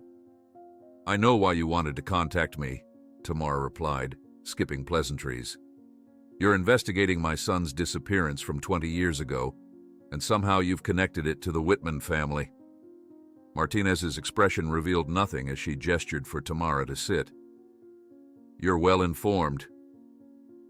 What I want to know is what you're planning to publish and when."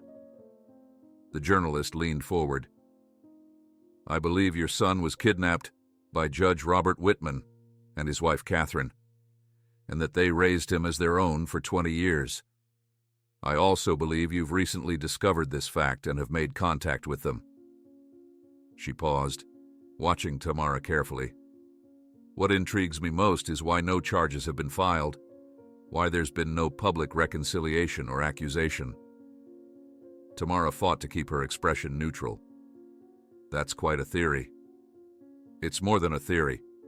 I have hospital records showing Michael Whitman was admitted 3 weeks ago, following a car accident. I have witness accounts of unusual interactions between you and the Whitmans.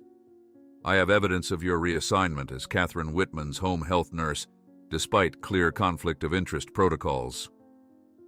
Martinez's voice softened slightly. "What I don't have is your perspective on why you'd provide care for a woman who participated in stealing your child." The directness of the accusation left Tamara momentarily speechless. When she finally responded, she chose her words with extreme care. "Ms. Martinez, there are complexities to this situation that go beyond simple narratives of crime and punishment. The public has a right to know when a federal judge has committed a serious crime," Martinez countered, "especially when that judge has sentenced others for comparable offenses." "Catherine Whitman is dying," Tamara said quietly. "She has weeks, maybe days, and Michael, my son, is just beginning to process who he is and where he came from. A public expose right now would devastate him."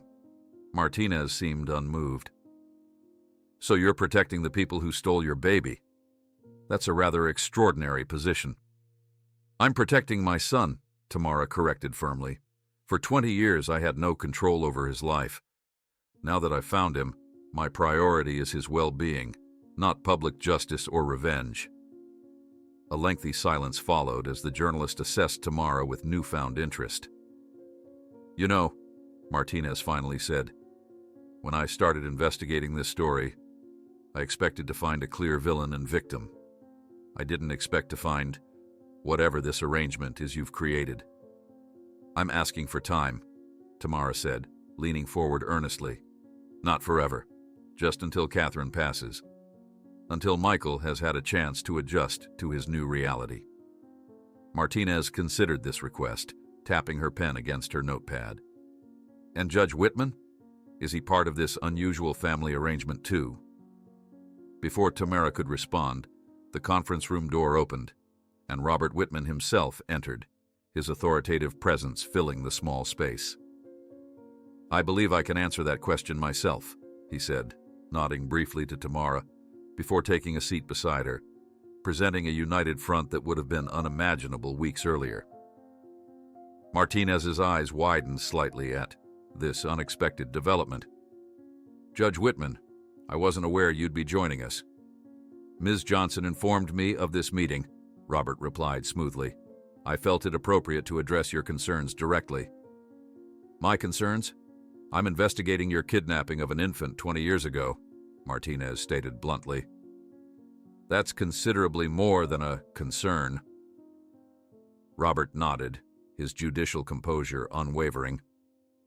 "I understand the gravity of the situation. and I'm prepared to give you an exclusive interview. The full story, no questions off limits, after my wife passes." His voice cracked slightly. "She has very little time left. I'm asking as a human being, not as a judge, for your discretion until then." Tamara watched Martinez carefully, seeing the internal conflict play across the journalist's face, the professional drive for a breaking story battling with basic human compassion. "What you're suggesting," Martinez said slowly, "is that I sit on a major story involving judicial misconduct, kidnapping, and what appears to be an extraordinary case of forgiveness or Stockholm Syndrome, all out of respect for a dying woman's peace, and for a young man who deserves to grieve without cameras in his face," Tamara added quietly. While Lisa contemplated their request, her phone buzzed with a notification. As she glanced at it, her expression changed subtly. "Catherine Whitman's condition has deteriorated significantly," she said, looking up at them. "The hospital just issued a family-only notification. You should both go." Tamara and Robert exchanged alarmed glances and rose simultaneously. At the door, Martinez called after them.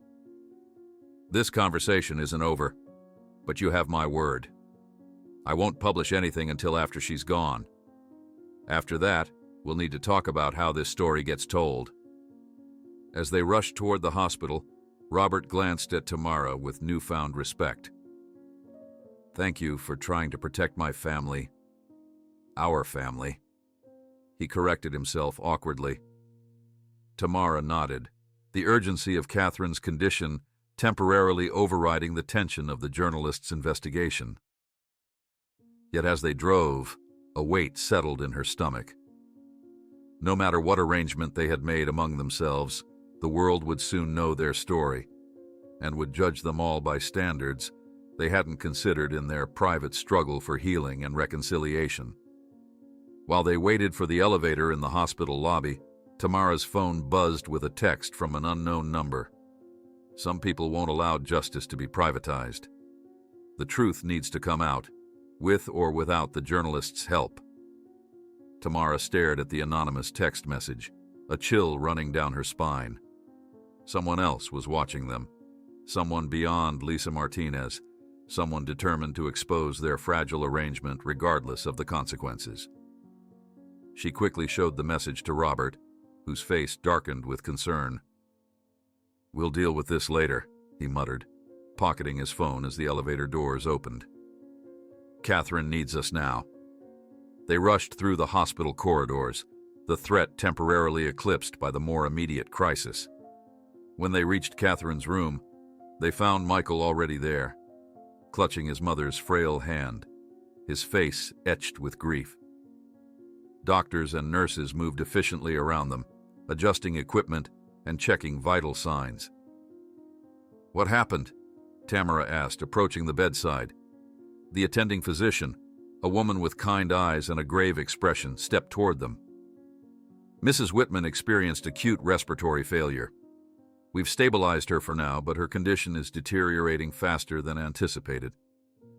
The ALS is affecting her diaphragm and intercostal muscles more aggressively than we projected." "How long?" Robert asked, his judicial composure cracking. The doctor hesitated. "Hours, perhaps. A day or two at most. I'm very sorry." Michael looked up, his eyes red-rimmed but dry. "She was fine this morning. We were talking about my law, school applications." Tamara moved to his side, not quite touching him, but close enough to offer support. "ALS can progress in sudden jumps. This isn't unexpected, just sooner than we hoped." The medical team finished their adjustments and quietly left the room, leaving the unconventional family alone with Catherine. Her breathing was shallow but steady, assisted by an oxygen mask.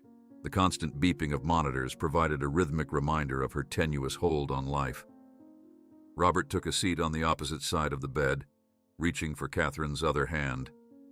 For several moments, no one spoke. The three of them formed a tableau around Catherine's bed, their complicated connections momentarily simplified by shared grief. As the afternoon faded into evening, Catherine drifted in and out of consciousness. During one lucid period, she motioned for Tamara to come closer, her voice barely audible beneath the oxygen mask. "Take care of them," she whispered. "Both of them. Robert doesn't know how to be alone, and Michael will need you more than ever." Tamara swallowed past the lump in her throat. "I will," she promised, surprised by how deeply she meant it. This woman who had raised her son, who had participated in his theft, was entrusting him back to her, not just Michael, but Robert too. The complexity of the moment wasn't lost on Tamara. "There's a letter," Catherine continued weakly, "in my nightstand at home. For Michael. For when I'm gone." Tamara nodded, committing the information to memory. "I'll make sure he gets it." Catherine's gaze shifted to Robert, who had stepped away to speak with a doctor in the hallway. "He loved you too much to let you go," she murmured, her eyes drifting back to Tamara. "The forgiveness you've offered us was the greatest gift I've received in this life. I die in peace because of you." Before Tamara could respond, Catherine's eyes fluttered closed again, her breathing becoming more labored.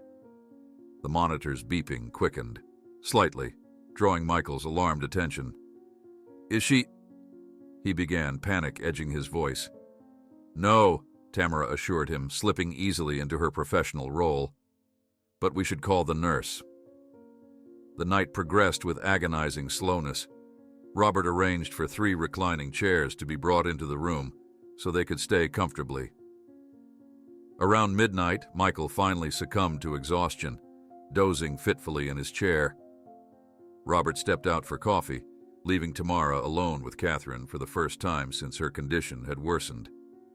Watching the shallow rise and fall of Catherine's chest, Tamara found herself reflecting on the extraordinary path that had led them here.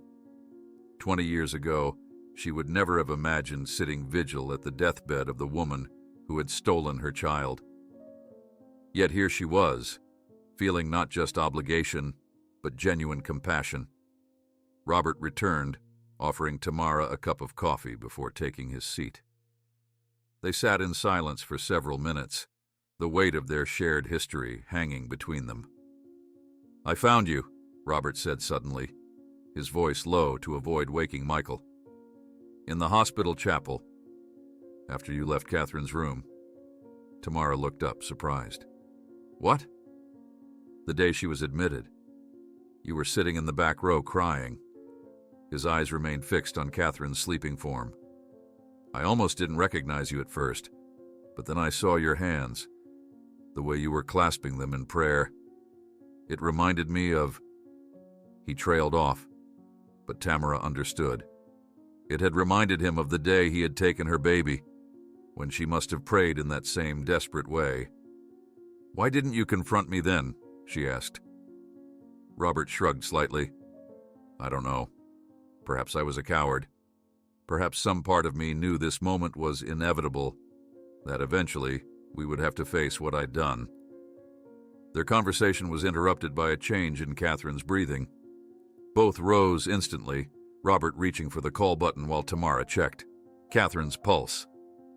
The medical team rushed in, Michael jolting awake in the commotion. For 30 tense minutes, doctors and nurses worked to stabilize Catherine again. When they finally stepped back, the prognosis was clear on their faces. "We've done what we can," the night doctor said gently, "but her systems are shutting down. I suggest you say your goodbyes." As the medical team exited, Michael moved to his mother's side, tears flowing freely now. Robert stood behind him, one hand on his son's shoulder, his face a mask of controlled grief. Tamara stepped back, giving them space for this intimate moment, but Catherine's eyes sought her out, silently beckoning her to join them. With hesitant steps, Tamara approached the bed, completing the circle around Catherine.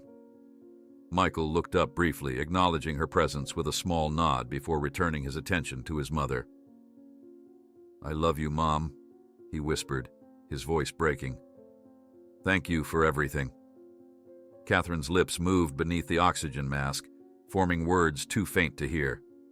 Robert carefully lifted the mask for a moment, allowing her to speak. "My beautiful boy," she breathed. "Be happy. Find your path."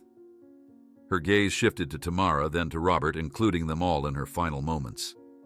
As the first light of dawn filtered through the window blinds, Catherine Whitman took her last breath, surrounded by the unconventional family she had helped create. The son she had raised, the husband she had loved, and the woman whose forgiveness had granted her final peace. The hospital's bereavement procedures unfolded with practiced efficiency. Forms were signed, personal effects collected, arrangements discussed. Through it all, the three of them moved like sleepwalkers, processing Catherine's death in their own ways. Michael alternated between stoic silence and brief, intense bursts of grief. Robert maintained his composed exterior, though Tamara noticed his hands trembling slightly when he thought no one was watching. Later that morning, as they prepared to leave the hospital, Lisa Martinez appeared in the corridor, her expression somber.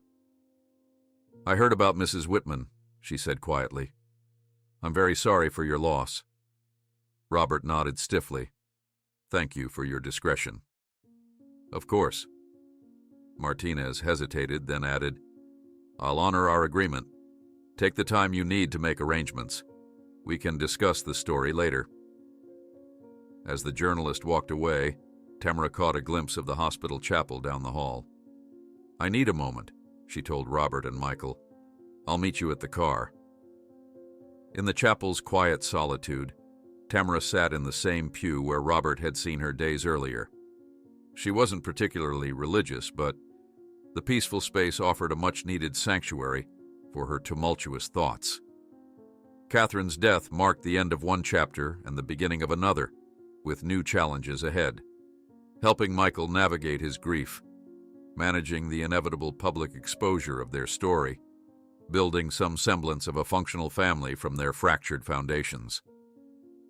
The chapel door opened, and Michael entered, tentatively taking a seat beside her. For several minutes they sat in companionable silence. "I don't know how to feel," he finally admitted. "Sad about Mom, angry about the lies, confused about who I am now." Tamara nodded, understanding completely. "All those feelings are valid. You don't have to choose just one." "She left me a letter," Michael said. "Dad, Robert just told me. She wrote it months ago when she was first diagnosed." "She mentioned it to me," Tamara confirmed. "It's in her nightstand at home." Michael looked at her with red-rimmed eyes. "Will you be there when I read it? Both of you?" "Of course," Tamara promised. "Whatever you need." The preparations for Catherine's funeral occupied the next several days. Robert, functioning best when engaged in practical matters, handled the arrangements with methodical precision. Tamara took leave from the hospital to support Michael, who oscillated between active involvement in planning and periods of withdrawal. On the morning of the funeral, Tamara stood before her closet, selecting appropriate attire while contemplating the extraordinary situation. She was about to attend the funeral of the woman who had stolen and raised her child, and she was attending not as an enemy or an outsider, but as part of the family circle. The service was held at the city's most prestigious Episcopal church, reflecting the Whitmans' social standing. As Michael had requested, Tamara sat in the front row alongside him and Robert, presenting a united front that drew curious glances from the assembled mourners. The community's elite turned out in force: judges, politicians, philanthropists, all watching with poorly disguised interest as Tamara Johnson, whose connection to the family remained mysterious to most, shared in the family's most intimate grief. Following the service, Robert rose to deliver the eulogy. His judicial composure served him well as he spoke eloquently of Catherine's life, her charitable work, her devotion to family. Then, unexpectedly, he deviated from formality, his voice taking on a more personal tone. "Catherine's final wish was for healing, not division," he said, his gaze briefly meeting Tamara's. In her honor, we are establishing the Johnson Whitman Foundation, dedicated to supporting families affected by tragedy and loss, and to promoting restorative justice practices in our community. A murmur of surprise rippled through the congregation at the unfamiliar name paired with Whitman. Michael reached for Tamara's hand, squeezing it gently as Robert continued outlining the Foundation's mission. The public announcement, unexpected by both Tamara and Michael, represented Robert's first step toward making amends, not just privately, but publicly acknowledging the wrong he had committed and the new path they were forging together. As the congregation filed out after the service, Lisa Martinez approached them, notebook conspicuously absent. "That was a beautiful service," she said sincerely, "and an interesting announcement about the foundation." "I decided not to wait," Robert explained. "Catherine believed in redemption." "So do I." Martinez nodded thoughtfully. "When you're ready to tell your story, I'd like to hear it. The real story, not just the crime, but what came after, what you've created from it." As the journalist walked away, Tamara noticed her slip something to an assistant, a folder that looked suspiciously like research notes. "Decided not to wait for what?" Tamara asked Robert once Martinez was out of earshot. "To begin making things right," he replied. "The foundation is just the start." Later, as they left the church, a young reporter approached Tamara. "Excuse me, Ms. Johnson. I'm from the City Telegraph. Lisa Martinez suggested I speak with you about the foundation." Tamara turned to Robert with questioning eyes, but before either could respond, Lisa Martinez appeared at the reporter's side. "I've decided not to just postpone but completely rewrite my article," she said quietly. "I want to tell the true story. Not about a crime, but about how a tragedy transformed into something extraordinarily beautiful." Lisa Martinez's words hung in the air like a promise of redemption. "I want to tell the true story, not about a crime, but about how a tragedy transformed into something extraordinarily beautiful." The journalist's decision to reframe their story marked yet another unexpected turn in Tamara's journey, one that had begun with loss, but was somehow evolving into something none of them could have predicted. 5 years passed, each day building upon the foundation of their unusual family arrangement. The elegant ballroom of the Grand Meridian Hotel bustled with activity as staff made final preparations for the Johnson Whitman Foundation's annual awards ceremony. Crystal chandeliers cast a warm glow over tables, adorned with white roses and blue hydrangeas, the foundation's signature colors symbolizing truth and healing. Tamara stood before a full-length mirror in a small preparation room, adjusting the collar of her navy blue dress. At 50, her face showed lines of experience, including a few strands of silver threading through her dark hair, badges of the journey that had brought her here. Her fingers trembled slightly as she fastened a simple pearl necklace, a gift from Michael on her birthday last year. "Need help with that?" Michael appeared in the doorway, now a confident young man of 25. He moved to assist his mother, his capable hands securing the clasp with ease. "Your tie is crooked," Tamara replied with a smile, reaching up to straighten the silk necktie that complemented his charcoal suit. The simple act of adjusting his tie, something mothers had done for sons throughout time, still felt like a privilege to her, a normal moment that had been denied to them for so many years. Michael grinned, allowing her fussing with good humor. "Robert's reviewing his speech for the 10th time. I think he's more nervous about this than when he addresses the Supreme Court." The mention of Robert brought a small smile to Tamara's face. In the years since Catherine's death, Robert Whitman had undergone a remarkable transformation. Retiring from the bench 2 years after his wife's passing, he had dedicated himself entirely to the Foundation's work, using his legal expertise and connections to advocate for reforms in adoption law and to support families separated by crime or circumstance. "He wants everything to be perfect," Tamara said. understanding Robert's meticulous nature after years of working alongside him. This year's award ceremony is special. 5 years since we started. Michael nodded, a hint of wonder in his voice. Sometimes I can't believe how much has changed. Through the open door, they caught sight of Robert in the adjacent room, silver-haired and distinguished at 70, hunched over his note cards with intense concentration. The years had softened his authoritative bearing without diminishing his presence. When he glanced up and caught them watching, his face relaxed into a smile that still contained traces of the wonder he felt at their unlikely alliance. "Is everything set?" he asked, tucking his speech cards into his pocket as he joined them. Tamara nodded. "The first families are arriving now. Eleanor is already seated in the front row. Insisted on coming, despite her doctor's orders to rest." At 82, Eleanor remained Tamara's fiercest supporter and the Foundation's most enthusiastic advocate. Her health had declined in recent years, but her spirit remained indomitable, her sharp mind continuing to offer guidance to the organization she had helped inspire.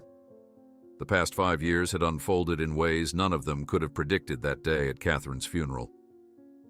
Lisa Martinez's feature article, published 3 months after Catherine's death, had caused the sensation they'd expected, but not in the way they'd feared. Titled, "The Extraordinary Grace of Forgiveness," it had presented their story not as a sensational crime, but as a complex human journey of loss, redemption, and unconventional healing. The public reaction had been mixed, as expected. Some condemned Robert for escaping criminal prosecution, others criticized Tamara for what they perceived as weakness in forgiving her son's kidnappers. But many more had been moved by their story, reaching out with their own experiences of family fracture and healing.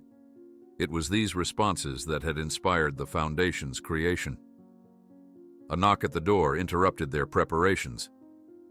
"They're ready for you in the main hall," an event coordinator informed them. Walking toward the ballroom, Tamara's mind flashed back to key moments from the past 5 years. The tense first meeting between Robert and Richard, Michael's biological father, the gradual integration of Richard's family into their expanded circle.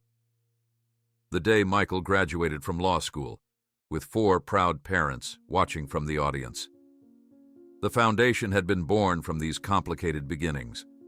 What started as a small organization focused on supporting families affected by parental kidnapping had expanded to address broader issues: ethical adoption practices, support for mixed-race families facing discrimination, and pioneering restorative justice programs that offered alternatives to traditional criminal prosecution. As they entered the ballroom, applause greeted them. Tamara scanned the crowd, recognizing many familiar faces, families they had helped reunite, legal professionals who volunteered their services, donors who supported their mission. Near the front, she spotted Richard and his wife Carmen, who waved warmly. Their children, Michael's half-siblings now in their teens, sat beside them, having grown close to their older brother over the years. Lisa Martinez was there too, her initial investigative interest having evolved into genuine support for their work. Her book about their story had become a bestseller, bringing national attention to the Foundation and its mission. The ceremony proceeded smoothly, with Robert delivering a powerful opening speech about the Foundation's accomplishments over the past 5 years. 27 families reunited after separations caused by parental kidnapping. Legal reforms passed in 3 states to improve adoption transparency. A groundbreaking restorative justice program that had become a model for jurisdictions nationwide. When it was Michael's turn to speak, Tamara felt her chest swell with pride. He had chosen to pursue law like Robert, but with a focus on family reconciliation and restorative practices. His personal experience informed his professional passion in ways that made him uniquely effective. "What began as our family's private journey has become something much larger," Michael told the audience, his confident voice carrying throughout the room. "We've discovered that Healing is possible even after the deepest wounds, that families can be rebuilt in unconventional ways, and that justice sometimes looks different than we expect. After the formal presentations and the announcement of this year's grant recipients, the evening transitioned to a reception. Tamara found herself approached by a young reporter from a national magazine. "Ms. Johnson, your foundation's work has been called revolutionary in its approach to justice and healing," the reporter said, recorder in hand. "Many people still wonder, how were you able to forgive what seems unforgivable? Especially when you look at Judge Whitman, who by all legal standards committed a serious crime." Tamara paused, considering the question she had been asked countless times over the years. Her eyes sought out Michael across the room, deep in conversation with Robert and Richard, the three men who represented different facets of fatherhood in his life. She watched as Robert laughed at something Richard said, the former rivals now bound by their shared love for Michael. "Some people misunderstand what forgiveness means," Tamara began carefully. "They think it means erasing the past or pretending the harm never happened. But the true forgiveness is about building a future despite the past." She gestured toward the room full of people whose lives had been touched by the foundation. "My son didn't need me to fight for justice. He needed me to fight for healing. Sometimes the most revolutionary act isn't punishing evil, but transforming it into something good." The reporter nodded thoughtfully, jotting notes. "And Judge Whitman? Has he found his own redemption through this work?" "I think redemption is a lifelong journey," Tamara replied. "Robert will always carry the weight of what he did, but he's chosen to use his remaining years to help others heal from similar wounds." As the evening drew to a close, Tamara found herself standing with Michael at the edge of the ballroom, watching as Robert said goodnight to the last departing guests. "You know," Michael said softly, "I used to wonder if I'd ever feel whole again after learning the truth. If I'd always feel torn between different families, different identities." Tamara waited, giving him space to continue. A smile spread across Michael's face as he looked at his mother.